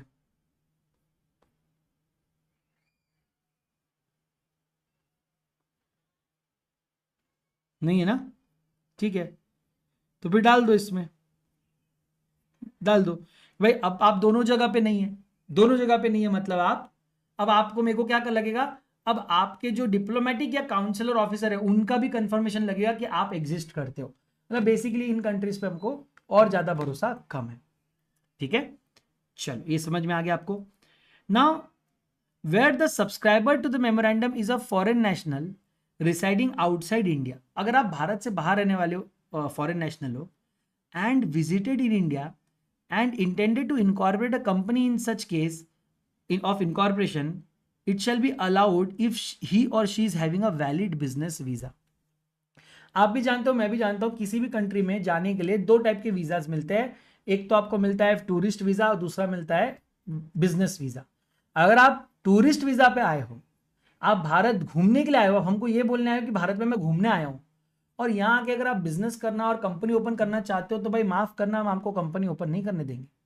आपके पास एक बिजनेस वीजा होना चाहिए जो आपको परमिट करे, अलाउ करे कि आप भारत में कंपनी ओपन करो, तो ही हम करने देंगे। ये over and above clause E है, तो क्लॉज ई का तो नोटरी पब्लिक वो सब तो कराना ही है, आपके पास बिजनेस वीजा भी होना चाहिए। ठीक है। हाँ, अगर आप पर्सन ऑफ इंडियन ओरिजिन हो, मतलब आपके father, grandfather, great grandfather Indian से बिलोंग करते हैं, फॉर एग्जाम्पल सुंदर पिचाई है ना, कल ये लोग भी आ सकते हैं अगर इनको चाहिए तो, क्योंकि ये पर्सन ऑफ इंडियन ओरिजिन है। या अगर आप ओसीआई हो, ओवरसीज सिटीजन ऑफ इंडिया, कि मतलब आप सिटीजन ऑफ इंडिया हो लेकिन रहते ओवरसीज हो, तो आपको बिजनेस वीजा की जरूरत नहीं है, क्योंकि आप हमारे देश के लोग हो। अपने देश के लोगों को हम बाएं फहरा के जब आ जाओ तब इनवाइट करते हैं। ठीक है, तो आप लोग को ये वीजा वीजा वाले लफड़े करने की जरूरत नहीं होगी। समझ में आया कि यहां तक? तो बोलो मैं आगे चलता हूं। अब हम फाउंडेशन में नहीं है, तो अगर आप अभी ऐसे बैठे हो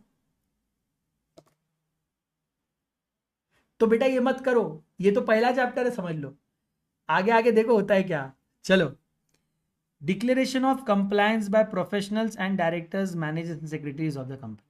चलिए, एक डिक्लेरेशन मुझे चाहिए। सर किस चीज का डिक्लेरेशन चाहिए?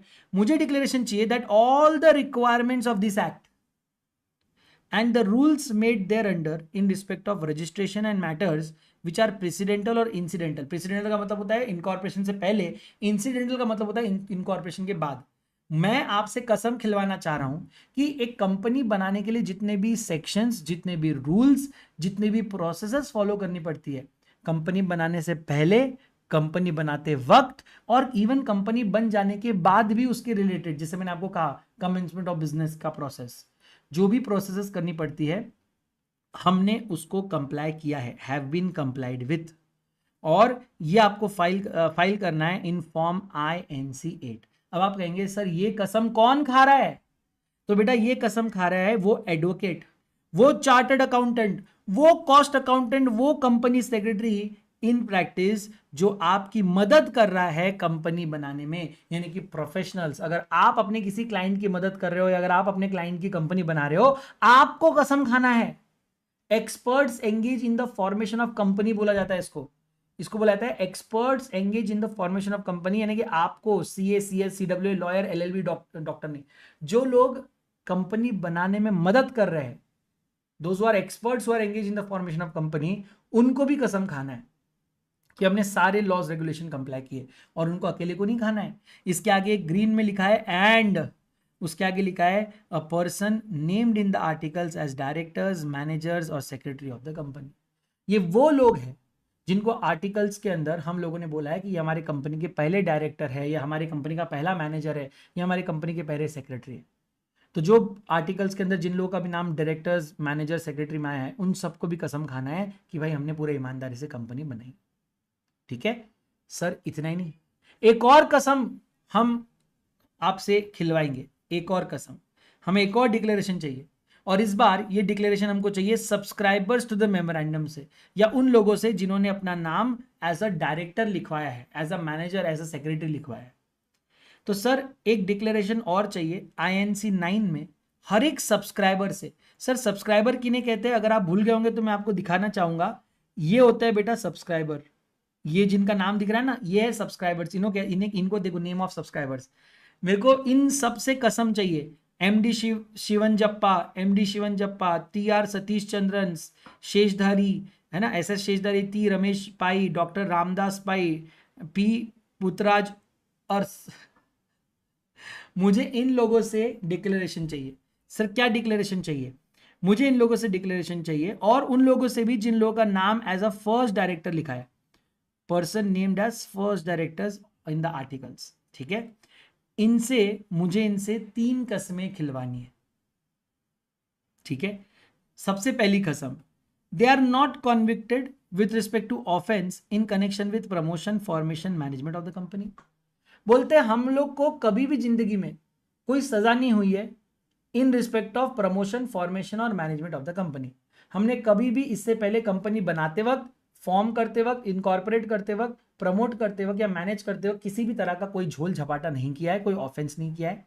दूसरा, that we are not found guilty of any fraud, misfeasance और breach of duty under this act और any previous company law. In last 5 years। Sir ना ही हमको कभी भी किसी भी कोर्ट या ट्रिब्यूनल ने गिल्टी नहीं पाया है फॉर डूइंग एनी फ्रॉड और मिसफिजेंस। फ्रॉड का मतलब आप सब जानते हैं, मिसफिजेंस का भी मतलब फ्रॉडुलेंट ही होता है कि आप अपना काम नहीं करके कोई फायदा कमाने की कोशिश कर रहे हो। तो मैंने किसी भी तरह का कभी भी ना कंपनीज एक्ट 2013 में ना किसी भी प्रीवियस कंपनी लॉ में लास्ट 5 सालों में मैंने कभी भी किसी भी तरह का फ्रॉड में मैं गिल्टी पाया गया नहीं हूं या किसी मिसप्रेजेंस में गिल्टी पाया गया नहीं हूं। लेकिन एक बात और ध्यान रखना, सिर्फ मान लो एक बंदा है जिसको 2010 में कंपनीज एक्ट 1956 के अंदर फ्रॉड में कॉन्विक्ट किया गया था, ठीक है, क्या वो 2010 के बाद कंपनी बना सकता है? नहीं, क्योंकि वो यहां पे साइन ही नहीं कर पाएगा। ना 2010, 11 मतलब 11, 12, 13, 14, 15, सर 2015 तक वो बंदा कंपनी नहीं बना पाएगा क्योंकि वो इस डिक्लेरेशन पे साइन नहीं कर सकता, वरना वो झूठ हो जाएगा। लेकिन क्या ये बंदा 2020 में, 2024 में क्या ये कंपनी बना सकता है? Answer is yes. हाँ, मैं मानता हूं उसने फ्रॉड किया था, he was convicted of fraud under companies act 1956, but इस बात को 5 साल से ज्यादा हो चुके हैं। अगर आप लास्ट 5 ईयर्स में कॉन्विक्ट हुए हो तो आप ये डिक्लेरेशन में साइन नहीं कर सकते, वरना आप कर सकते हो। Therefore this person will be allowed to make a company in India. समझ में आया? पक्का? Very good. इसको बोलते हैं बेटा, अब आपने बहुत अच्छा लिखा, विनय ने लिखा 5 years हैव पास्ड। बेटा ये सेंटेंस गलत नहीं है, लेकिन मैं इस सेंटेंस को इंप्रूव करना चाहता हूं। यहां पर आप लिखेंगे 5 years हैव इलैप्स्ड। बस ऐसे ही छोटे छोटे शब्दों से हमारे आंसर्स की क्वालिटी इंप्रूव होती है बेटा, ठीक है। चलो, तो अगर 5 years इलैप्स हो गए, खत्म हो गए, then you can allow, then you are allowed to incorporate a company. Clear है? Thank you so much for all the likes, lots of love guys and girls, lots of love on YouTube. God bless you all. चलिए next. अरे रुको रुको रुको रुको, एक और declaration है। सर आपने कहा था ना 3 डिक्लेरेशन चाहिए, तो 2 ही हुए। बेटा एक और डिक्लेरेशन है, और ये डिक्लेरेशन ऊपर दिया है, जरा गौर फरमाना। अर्ज करता हूं that all the documents filed with the ROC in respect of registration of the company, they contain information that is true and fair and correct and complete to the best of my knowledge and belief। आप सबसे बड़ा sign कर रहे हो यहां पे, this is the most important declaration. जिन लोगों ने मेरे साथ सीए फाउंडेशन पढ़ा है उनको पता है कि ये डिक्लेरेशन सबसे इंपॉर्टेंट क्यों है, लेकिन जिन लोगों ने मेरे साथ फाउंडेशन में ये नहीं पढ़ा है, प्लीज अपने खुर्ची की पेटी बांध लो, क्योंकि आज आपको पता चलेगा why this is the most important and critical declaration of all. आइए पढ़ेंगे, समझ में आएगा। चलिए, तो स्टेप नंबर 1 हो गया memorandum. Step number 2 declaration from, मैंने आपको बताया, जो एक्सपर्ट्स है और जो डायरेक्टर्स है। Step number 3 again declaration. Sir किन लोगों से? जो आपके सब्सक्राइबर्स है और फर्स्ट डायरेक्टर्स है, इनसे 3 डिक्लेरेशन लेंगे। Not found guilty with respect to promotion, formation and management, not convicted for fraud or misfeasance with respect to under this act or under any previous company law during last 5 years, and all the information given for registration of the company is true and fair and correct to the best of my knowledge and belief। ये 3 हम लोग इनसे लेंगे। यहां तक आप आ गए step number 3। चलिए चलते हैं step number 4 which is address for correspondence. मैं यहाँ पे स्टेप्स लिखते जाता हूं ताकि आपको पता चले हम कौन से स्टेप्स पे चल रहे हैं, ठीक है। सबसे पहला स्टेप था ये वाला, step 1। There will be 7 steps. ये था स्टेप 1, ये है स्टेप 2, ठीक है, ये है स्टेप 3, और अब हम आ रहे हैं स्टेप नंबर 4,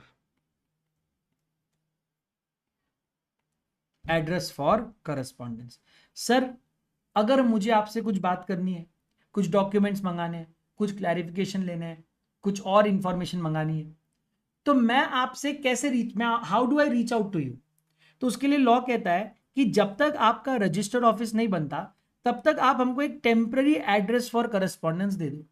तो जब तक आप अपना रजिस्ट्रेशन का वेरिफिकेशन ऑफ रजिस्ट्रेशन ऑफिस नहीं करते, कंपनी बन जाने के बाद उसका आगे प्रोसेस बताऊंगा, फॉर्म बताऊंगा कितने दिन में करना है, सब बताऊंगा, नहीं किया तो क्या सजा होती है वो भी बताऊंगा, और उसके ऊपर डिपेंडेंस क्यों है वो भी बताऊंगा। लेकिन जब तक आप हमको अपना फाइनल एड्रेस नहीं बताते, तब तक के लिए एक एड्रेस दे दो which will be address for correspondence, जहां पे हम आपसे टेम्पररी बेस पे बात कर सकते हैं। ठीक है, दैट इज स्टेप नंबर 4।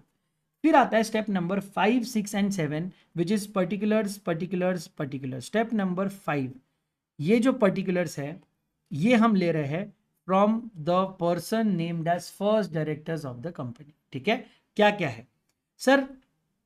मुझे सभी डायरेक्टर्स के नेम इंक्लूडिंग उनका सरनेम, फैमिली नेम जो भी होता है, उनका डायरेक्टर्स आइडेंटिफिकेशन नंबर। सर बिना डिन नंबर के आप किसी कंपनी के डायरेक्टर नहीं बन सकते हो, फुल स्टॉप। मुझे आपका रेसिडेंशियल एड्रेस चाहिए, नेशनलिटी चाहिए, और अब मुझे आपका प्रूफ ऑफ आइडेंटिटी चाहिए, होता है ना आधार कार्ड, पासपोर्ट, वो सब चाहिए, है ना। जितने भी लोग जिनको हमने डायरेक्टर्स बोला है, मुझे आपकी डिटेल्स चाहिए। मुझे आपका इंटरेस्ट भी चाहिए, अगर आप अदर फर्म्स बॉडी कॉर्पोरेट में अगर इंटरेस्टेड हो, आपका कंसेंट भी मुझे चाहिए to act as a director. ये सारी चीज़ें मैं आपसे लेता हूँ along with the fees which is provided by the law. ठीक है, तो ये वो हमारा डिक्लेयर, ये है हमारा पर्टिकुलर। फिर हमारा स्टेप नंबर 6, स्टेप नंबर 6। अब ये स्टेप में है सब्सक्राइबर्स का डिटेल्स। जो डिटेल्स हमने मेंबर्स के लिए, वही डिटेल हम सब्सक्राइबर्स के भी लेंगे। तो मुझे सब्सक्राइबर का नाम इंक्लूडिंग फैमिली नेम, सरनेम, उनका recent photograph, father's mother's name, nationality, proof of identity. अगर आप फॉरेन नेशनल हो तो फिर तो मेरे को और ज़्यादा डिटेल चाहिए, नोटरी वाला detail, place of birth, district and state, educational qualification, occupation, pan number, email ID, phone number of subscriber, है ना, आपका परमानेंट रेसिडेंशियल एड्रेस या आपका प्रेजेंट एड्रेस, अगर अलग अलग है तो दोनों बताओ, आपका रेसिडेंशियल प्रूफ, फॉर एग्जांपल मेरे को bank statement, electricity, telephone, mobile bill, या कोई भी बैंक स्टेटमेंट, अगर electricity bill, telephone, mobile bill है, वो ज़्यादा से ज़्यादा मैक्सिमम 2 मंथ्स ओल्ड होना चाहिए, मतलब जितना लेटेस्ट हो सकता होता लेटेस्ट दो।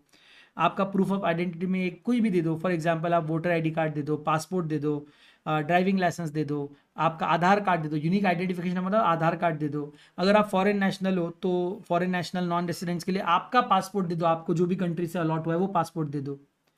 अगर सब्सक्राइबर किसी और कंपनी में डायरेक्टर या प्रमोटर है तो मुझे उसके भी पर्टिकुलर्स चाहिए, मुझे उसका उस कंपनी का भी सिन नंबर या उसमें कौन कौन से डायरेक्टर प्रमोटर इंटरेस्टेड है वो सारी डिटेल्स भी मैं आपसे मंगवा लूँगा।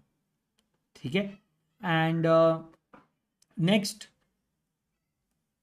अगर सब्सक्राइबर टू द मेमोरेंडम अगर खुद एक बॉडी कॉर्पोरेट है तो मुझे एडिशनल कुछ और पर्टिकुलर्स चाहिए होंगे, जैसे आपके बॉडी कॉर्पोरेट का नेम, आपका कॉर्पोरेट आइडेंटिटी नंबर या आपका रजिस्ट्रेशन नंबर, आपका जीएलएन, रजिस्टर्ड ऑफिस का address, principal place of business कहाँ है, आपका ईमेल आईडी, अगर आप बॉडी कॉर्पोरेट है, कंपनी नहीं है, तो आपका certified true copy of board resolution specifying the authorisation to subscribe, कि भाई आपने सब्सक्राइब किया है तो किसी ने आपके बिहाफ किया होगा, हमने ऊपर देखा आपके आपका नॉमिनी बन के कोई आया होगा, तो वो नॉमिनी को जिसने ऑथराइज किया वो रिजोल्यूशन का कॉपी भी दो हमको, हमको चेक करना है कि जिसको ऑथराइज किया था वही साइन कर रहा है, कोई और साइन कर रहा है। अगर आप एलएलपी हो तो आपने अपने किसी पार्टनर को मतलब सर्टिफाई किया होगा विथ ऑल द पार्टनर्स, मैंने कहा ना यूनानिमस रिजोल्यूशन लगता है, सारे पार्टनर्स मिलकर डिसाइड करेंगे, तो मेरे को उसका भी कॉपी दो, जो ऑथराइजेशन है वो भी आप मेरे को दो। अगर आप फॉरेन बॉडी कॉर्पोरेट हो तो आपके जो सर्टिफिकेट ऑफ इनकॉर्पोरेशन में जो भी आपकी डिटेल्स चाहिए मेरे को, वो भी डिटेल्स आप देंगे। आपका रजिस्टर्ड ऑफिस बताइए, है ना, आपका सर्टिफिकेट ऑफ इनकॉर्पोरेशन जो आपको आपके कंट्री में मिला होगा जहाँ पे भी आप इनकॉर्पोरेट हुए हो, वो भी आप मुझे देंगे।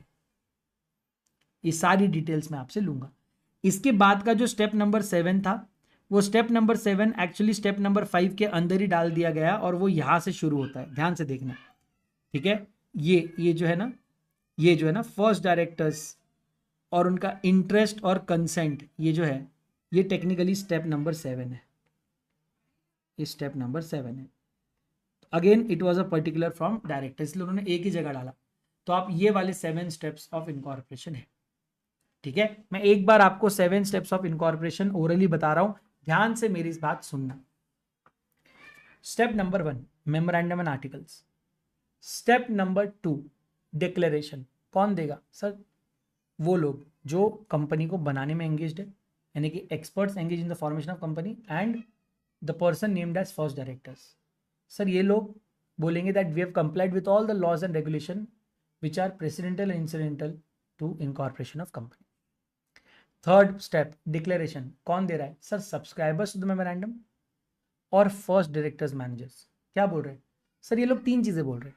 Not convicted with respect to promotion formation management of the company, not found guilty with respect to fraud, misfeasance or breach of duty during last 5 years, and all the information given is true and fair to the best of their knowledge and belief. Very good. Step number 4, आपको अपना address for correspondence देना है। Step number 5, particulars लेंगे हम। किन से लेंगे? हम हमारे डायरेक्टर से लेंगे।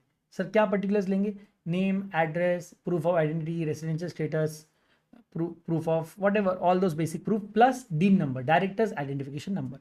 Step number 6, particulars लेंगे subscriber to the memorandum, same name, address, PAN, proof of nationality, proof of resident, सारे आपके एड्रेस प्रूफ, ये प्रूफ वो प्रूफ। अगर आप सब्सक्राइबर हो तो उसका मतलब, अगर आप बॉडी कॉर्पोरेट हो तो ऑथराइजेशन, वो सब सब सब, और फॉरेन नेशनल हो तो आपका फॉरेन इनकॉर्पोरेशन, सीन नंबर वगैरह सब सब सब आपको बोल दिया, मैंने बता दिया। स्टेप नंबर 7, फिर से हम डायरेक्टर से कुछ और डिटेल्स लेते हैं। नंबर 1, अगर वो और भी कंपनीज में इंटरेस्टेड है तो उन कंपनीज की details and their consent to act as a director in the company. ये 7 स्टेप्स, और ये 7 स्टेप्स करने के बाद, ये सारी इन्फो लेने के बाद, जब आप ये सब कुछ लेकर आरओसी के पास सबमिट करते हो, उसके बाद इशू होता है certificate of incorporation of company. ठीक है, आइए पढ़ते हैं। ये है हम पढ़ने वाले। एक छोटा सा पैरा बीच में बचा है, वो भी मैं पढ़ लेता हूं। As per rule 12, in case any of the objects of the company requires registration or approval from sectoral regulator, for example आप बैंक ओपन करना चाहते हो तो आपको आरबीआई परमिशन चाहिए। आप इंश्योरेंस कंपनी ओपन करना चाहते हो, आईआरडी अप्रूवल चाहिए। आप निधि कंपनी ओपन करना चाहते हो, आपको कंपनीज एक्ट अप्रूवल चाहिए। सेक्शन 8 कंपनी के लिए कंपनीज एक्ट अप्रूवल चाहिए। अगर आप से फॉर एग्जांपल कोई broker company, broking form start करना चाहते हैं, स्टॉक एक्सचेंज ओपन करना चाहते हो, आपको सेबी का परमिशन चाहिए। तो अगर आपको कोई सेक्टोरल रेगुलेटर देखता है, ठीक है, देन सच रजिस्ट्रेशन और approval shall be obtained by the proposed company before pursuing such objects and declaration in that behalf shall be submitted at the stage of incorporation. तो इससे पहले कि आप बैंक ओपन करके काम करना शुरू करो, आपके पास पहले ही आरबीआई का परमिशन होना चाहिए उसके, और वो परमिशन आप हमको कंपनी बनाते वक्त दिखाओ, तभी हम आपकी कंपनी बनने देंगे, बैंक बनने देंगे, और फिर आप काम शुरू कर सकते हो। ठीक है, अगर कंपनी इनकॉर्पोरेट हुई एज अ निधि, तो सेंट्रल गवर्नमेंट को बोला है सेक्शन 406 ऑफ द एक्ट के अंदर कि उसको निधि को before the commencement of the business एक डिक्लेरेशन देना पड़ेगा, और इनकॉर्पोरेशन के स्टेप पे ही उसको बताना पड़ेगा कि एक निधि कंपनी है और उसके पास लाइसेंस है सेंट्रल गवर्नमेंट का, और उसके बाद ही उस कंपनी को हम इनकॉर्पोरेट होने देंगे। ठीक है, अगर ये सारी स्टेप्स आप बराबर करते हो, सारे डॉक्यूमेंट्स ईमानदारी से फाइल करते हो, सब कुछ सही चलता है, तो मुबारक हो, हम आपको कंपनी इनकॉर्पोरेट करने दे देंगे। So the registrar on the basis of document information filed shall register all the documents and information in the register and issue a certificate of incorporation in form INC 11, जहां पर चिल्ला चिल्ला कर ROC आपके घर में घुस के आपको बोलेगा मुबारक हो आपको प्राइवेट लिमिटेड हुआ है, मुबारक हो आपको ओपीसी हुआ है, मुबारक हो अरे मुन्ना तुमको हो गया पब्लिक कंपनी ऐसा। क्योंकि सर्टिफिकेट ऑफ इनकॉर्पोरेशन बोल तो क्या, ये प्रूफ है भाई, ये एक कॉन्क्लूसिव एविडेंस है कि आपकी कंपनी इनकॉर्पोरेट हो चुकी है।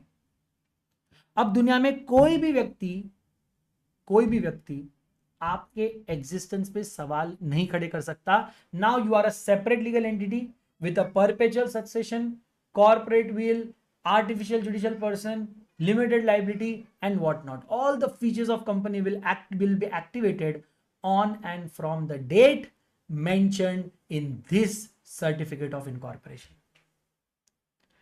So congratulations, आपकी कंपनी बन गई। So the proposed company is incorporated under this act. ये सर्टिफिकेट ऑफ इनकॉर्पोरेशन पे आपका पैन नंबर मेंशन रहेगा, और जो आपको इनकम टैक्स डिपार्टमेंट में काम आएगा। हर कंपनी का अपना पैन होता है, और साथ में इस पे एक और नंबर, एक यूनिक नंबर, एक यूनिक बोलते ना उसको, साइफर कोड उसके ऊपर होता है, जिसे हम कहते हैं सिन नंबर। क्या कहते हैं? Corporate identity number. ठीक है, now let's see what is the corporate identity number, है ना। यहां पर आपको बोला है on and from the date mention in the certificate the ROC shall allot a SIN number which shall be a distinct identity of the company and which shall also include a certificate of incorporation। तो sir ये 21 alpha numeric digit होता है, and इसमें unique identification के लिए काम आता है। हर कंपनी का अपना एक 21 अल्फा न्यूमेरिक डिजिट है। आप कोई भी कंपनी का यहाँ पर डिटेल्स आप ढूंढ सकते हैं। आपको इनफैक्ट एमसीए के वेबसाइट पर अगर आप जाओगे, एमसीए सर्विस में जाओगे, एफओ सर्विसेज में जाओगे, आप यहाँ पर फाइंड सिन कर सकते हो। देखो फाइंड सिन दिख रहा है ना। Search based on registration number, search based on existing LLP name. आप यहाँ पे एलएलपी का नाम डाल सकते हो, है ना। फॉर एग्जाम्पल मैंने कहा कंटेन्स रिलायंस इंडस्ट्रीज लिमिटेड, ठीक है, और सर्च करना है आपको 37 + 44 81।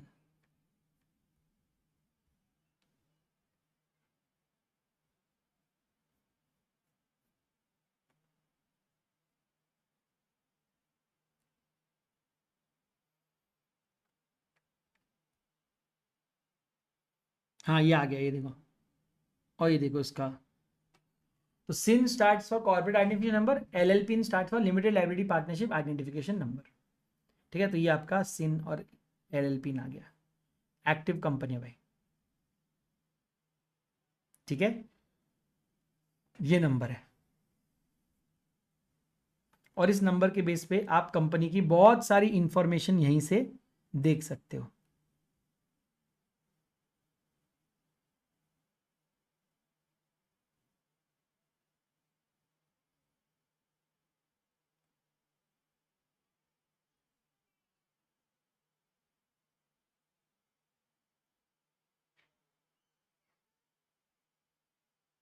अभी क्लिक ही नहीं होता उस पर, बट आप यहाँ पे कंपनी इंफॉर्मेशन यहाँ पे उसके बेस पे, एलएलपी नंबर के बेस पे, सिन नंबर के बेस पे देख सकते हो।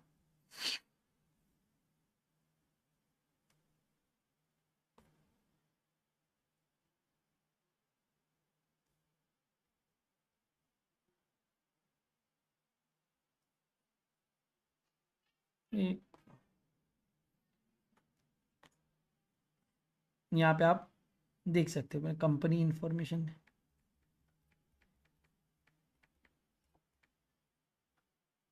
अरे यार,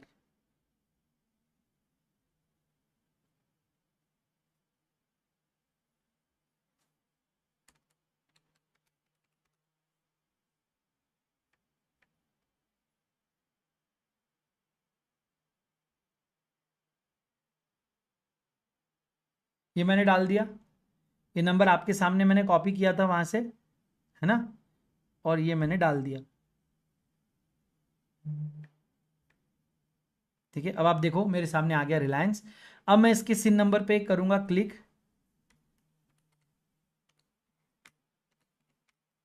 169। ठीक है, ये देखो, ये पूरा डेटा। अब बोलो क्या डेटा चाहिए, बोलो बेटा क्या डेटा चाहिए। ये है कंपनी की डिटेल्स, ये लो, कंपनी का नाम, आरओसी मुंबई, registration number, date of incorporation, email ID, address, क्या चाहिए, लिस्टेड है कि नहीं है, कंपनी की कैटेगरी क्या है, लिमिटेड बाय शेयर्स, क्या ये गवर्नमेंट कंपनी है, नहीं, क्या ये प्राइवेट कंपनी, नहीं, पब्लिक कंपनी है, कितना ऑथराइज कैपिटल है, उसमें से पेड अप कैपिटल कितना है, ये देखो पूरा 15,000 करोड़ का दिया नहीं है उन्होंने कैपिटल।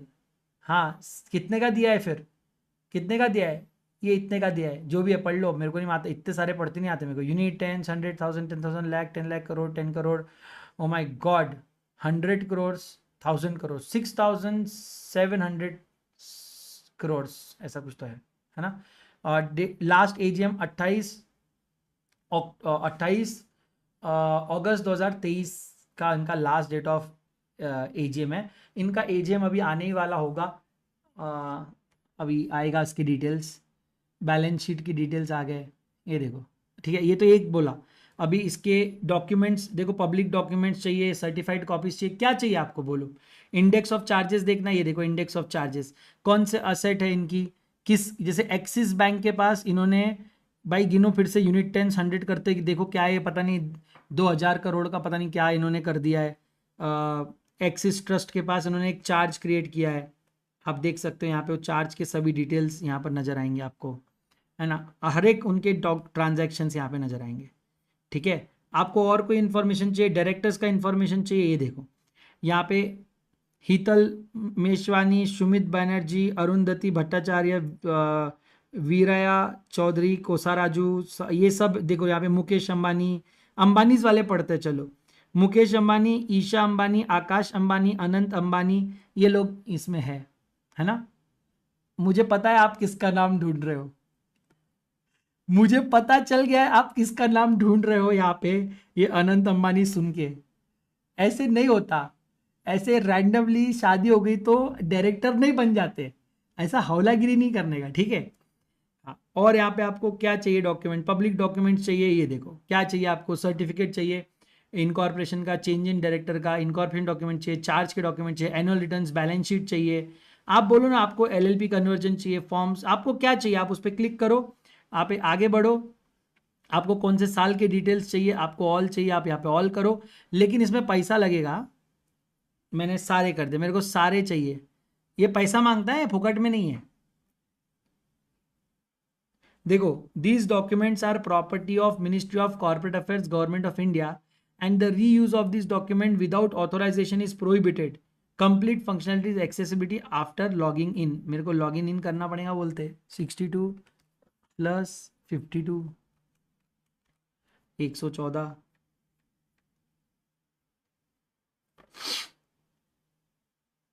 ये देखो दिख रहा है। इसके लिए अब मेरे को लॉगिन करना पड़ेगा यहाँ पे, और लॉगिन करके पैसा भरना पड़ेगा, और जब मैं लॉगिन करके पैसा भरूंगा तो मेरे को सारे डिटेल्स खरीदने मिलेंगे, है ना। ऐसा रहता है बेटा। तो आप किसी भी कंपनी के ऐसे डिटेल्स देख सकते हैं, ठीक है। तो अब आपको सिन नंबर पता चल गया, सिन नंबर से कितने डिटेल्स निकल सकते हैं वो भी आपको पता चल गया, ठीक है। तो बोलते हैं सिन नंबर जो होता है ना, वो आपको बेसिक आइडिया देता है कंपनी के बारे में। मैंने कहा कैसे, तो बोले सिन नंबर को जरा समझना। ये जो 21 डिजिट अल्फा न्यूमेरिक नंबर है, ये कैसे, ये सर्टिफिकेट ऑफ इनकॉर्पोरेशन पे होता है, ठीक है। और इसको हम कॉर्पोरेट आइडेंटिटी नंबर कहते हैं, एंड इसके ऊपर रजिस्ट्रार का स्टैंप और सील होता है। सर्टिफिकेट ऑफ इनकॉर्पोरेशन ये एक एविडेंस है कि मतलब कि भाई हमारा कंपनी बन गया है, एंड जो भी सेक्शन 9 में हम आगे डिस्कस करेंगे, कंपनी बनने के जो भी बेनिफिट है वो अब सारे चालू हो जाते हैं द मोमेंट आपके पास सर्टिफिकेट ऑफ इनकॉर्पोरेशन आता है तब, ठीक है। So earlier the certificate of incorporation was considered as conclusive proof, but as per companies act 13, certificate of incorporation is not a conclusive proof of everything prior to incorporation being in order। हमने कहा कि sir हम assume कर रहे हैं कि सब कुछ इन ऑर्डर है, अगर आप प्रूफ कर दोगे सब कुछ इन ऑर्डर नहीं है, देन हम सर्टिफिकेट वापस भी ले सकते हैं, ठीक है। तो सिन नंबर को जरा डिकोड करते हैं, 21 डिजिट सिन नंबर क्या होता है। अब आपको ये इन्फोसिस का सिन नंबर आपके सामने है, इन्फोसिस का सिन नंबर है, ये दिख रहा है। अब आप देखो सबसे पहले जो वर्ड आ रहा है एल, एल का मतलब है कि ये लिस्टेड है। अगर कोई सिन नंबर यू से शुरू हो रहा है इसका मतलब ये अनलिस्टेड है। तो अभी इन्फोसिस का एल से शुरू हो रहा है, हमने रिलायंस का भी सिन नंबर देखा एल से शुरू हो रहा है, इसका मतलब लिस्टेड है, ठीक है। नेक्स्ट जो 5 डिजिट्स होते हैं ये रजिस्ट्रेशन डिजिट्स होते हैं। उसके बाद आपको के ए दिख रहा होगा बीच में, दिखा क्या। तो पहले हमने एल देखा जो इंपॉर्टेंट था, उसके बाद हमने के ए देखा। ये के से हमें पता चलता है कौन से स्टेट को बिलोंग करता है, जैसे के स्टैंड्स फॉर कर्नाटका, ठीक है। लेकिन आप अगर रिलायंस का देखोगे तो उसके बीच में एमएच आया था, ये देखो,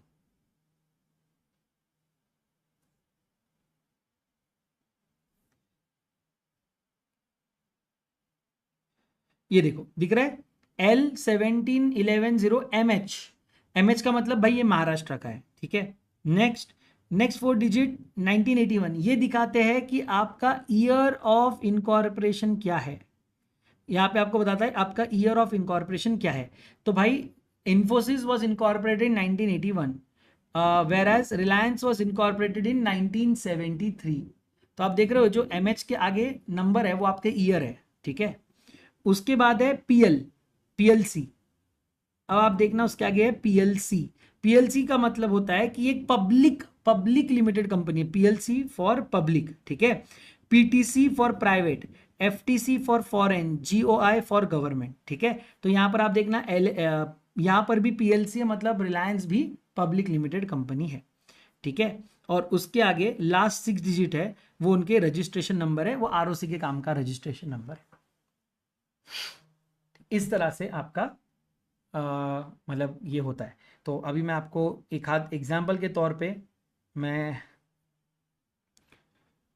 कुछ कंपनीज के, देखो ये अलग खुल गया, ये इसका प्रॉब्लम ही अलग है। अब आ रहा है वो कंपनी फॉर्म, ये कभी आता है अपने मर्जी से, कभी नहीं आता। मेरे को सच में समझ में नहीं आ रहा है ये लोग कैसा वेबसाइट बनाए भाई। देखो कभी ऐसा खुलता है, कभी वैसा खुलता है, बहुत लफड़ा है भाई, देखो अबे करने तो, अरे यार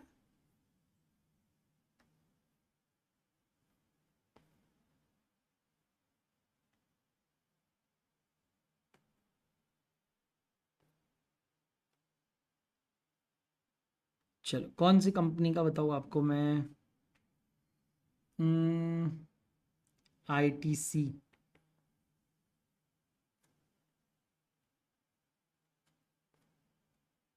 हाँ ये देखो, आओ इधर, ठीक है। सबसे पहले हमको दिख रहा है आईटीसी लिमिटेड, ठीक है, ये आईटीसी लिमिटेड है। ये पहला वाला सिन नंबर देखो, मुझे बताओ क्या ये लिस्टेड कंपनी है कि नहीं, ये आईटीसी लिस्टेड कंपनी है कि नहीं, बताइए। एक्टिव मतलब कंप्लाइंट मतलब क्या, एक्टिव मतलब ये चार्ज अभी भी एक्टिव है, कंप्लाइंट मतलब अभी तक कोई मतलब आपने उसमें मिस नहीं किया है, कोई भी ईएमआई मिस नहीं किया है, सब पेमेंट बराबर चालू है, कंप्लायंस है, ठीक है। यस। और क्या बता सकते हो आप मेरे को आईटीसी लिमिटेड के बारे में। आप आईटीसी लिमिटेड का सिन नंबर देख के मुझे क्या क्या इंफॉर्मेशन दे सकते हो, फटाफट बताना।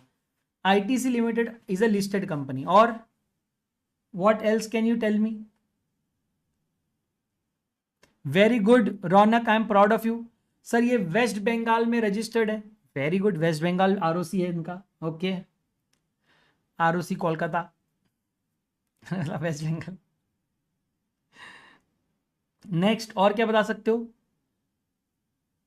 कम on, be active on everywhere, every chat you should be active right now. Incorporation हुआ था 1910 में, बहुत अच्छे। और बता सकते हो कुछ।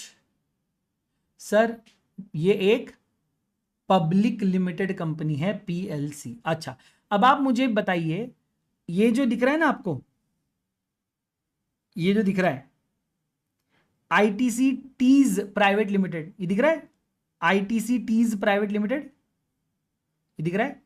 अब इसके बारे में बताइए, आईटीसी टीज प्राइवेट लिमिटेड के बारे में, आईटीसी टीज प्राइवेट लिमिटेड के बारे में बताइए।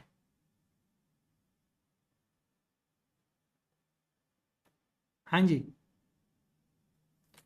क्या ये अनलिस्टेड है, वेरी गुड। वेस्ट बंगाल में बनी है, 1982 में बनी है, और ये एक प्राइवेट कंपनी है, एक private company, very good very good.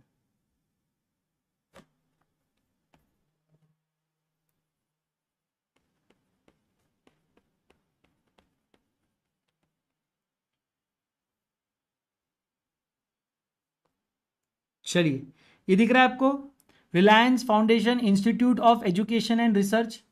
चलिए इसके बारे में बताइए, Reliance foundation institute of research and education के बारे में बताइए फटाफट।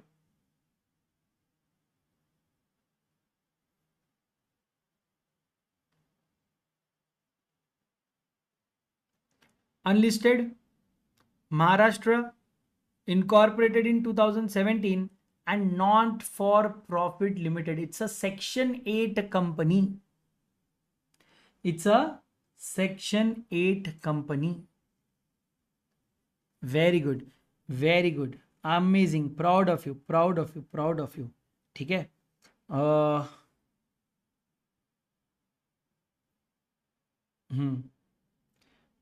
काम करता हूँ ना मैं।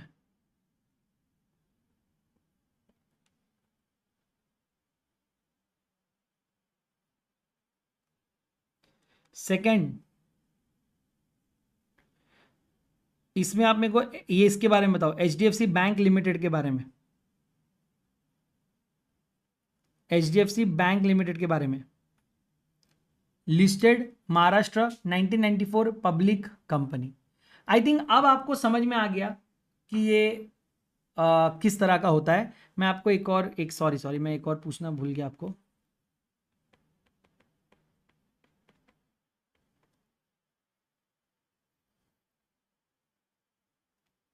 एक मिनट पहले,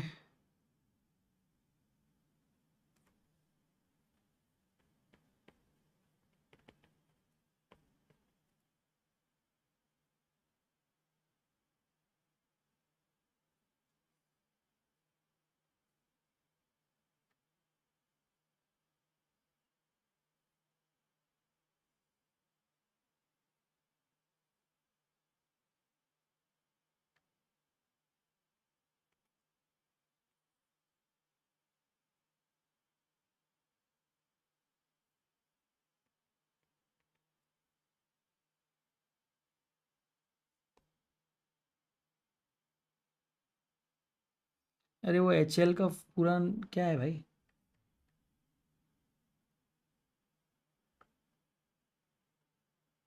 एरोनॉटिक्स से क्या? एरोनॉटिकल लिख दिया था मैंने, एरोनॉटिक्स, एरोनॉटिक्स।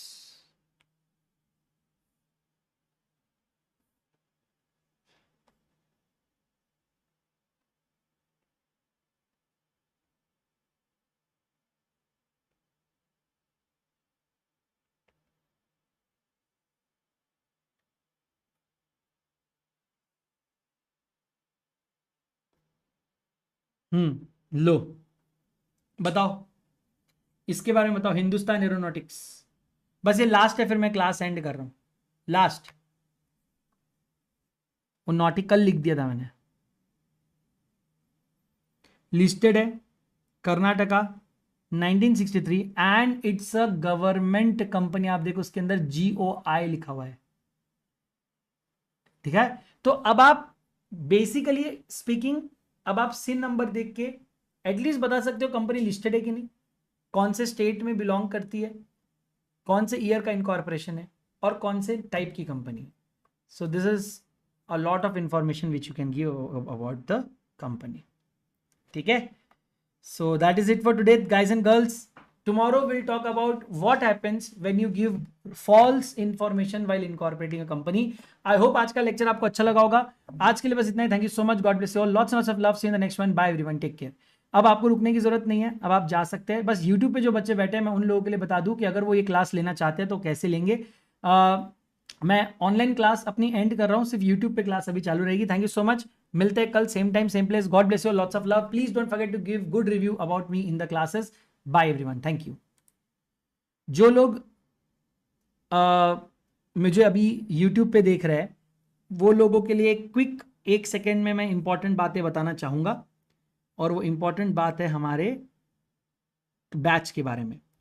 कुछ बच्चों ने क्लास के बीच में भी मुझसे पूछा था कि sir how do we purchase the class. मैं 2 आपको मेथड बताता हूं। पहला मेथड है, आप ekagrata.co.in पे आइए, इंटरमीडिएट पे क्लिक करिए और उसके अंदर लेक्चर्स पे क्लिक करिए। आपको ऑप्शन मिलेंगे महापैक ज्वाइन करने का, या आपको ऑप्शन मिलेगा इसका भी, क्या कहते हैं उसको, आपको ऑप्शन मिलेगा रेगुलर क्लास का। आप बोथ ग्रुप कॉम्बो ले सकते हो, आप सिंगल ग्रुप 1 कॉम्बो ले सकते हो, ग्रुप 2 कॉम्बो भी ले सकते हो, ठीक है। We recommend both group combo. महापैक में आपको 20 बुक्स मिलती है, मतलब hard copy of books deliver होती है। आप रेगुलर क्लास भी ले सकते हो, इसका रेट थोड़ा कम होता है, बट इसमें लाइव क्लास प्लस PDF मिलती है। इसमें भी आपको बोथ ग्रुप्स, ग्रुप 1 ग्रुप 2 का ऑप्शन है। इसके बाद हम बात करते हैं, आपके पास इंडिविजुअल ऑप्शन भी है। फॉर एग्जाम्पल, आप individual accounts, individual law, individual tax में भी सिर्फ DT, सिर्फ GST, वो भी ऑप्शन आपके पास है, आप उसको भी चेकआउट कर सकते हो। और अगर आपको पूरा टैक्स चाहिए, DT ITT बोथ, वो भी आपके पास ऑप्शन है। सिमिलरली सेकेंड ग्रुप के भी जो subject only costing, only audit, only FMSM DJ sir, only FMSM Jatin sir, ये भी ऑप्शंस आपके पास है।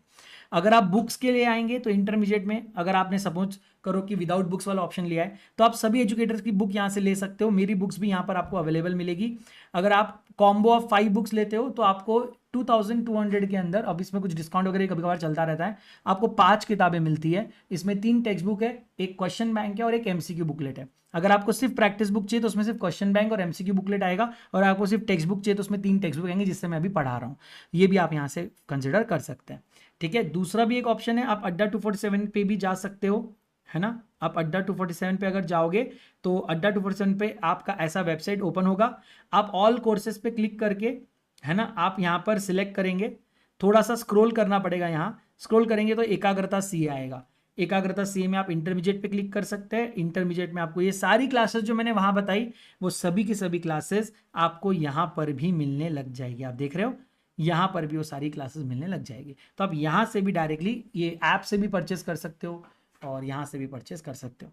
Choice is yours. Thank you so much for joining this class. God bless you all, lots and lots of love. I will see you in the next one. Bye everyone, take care.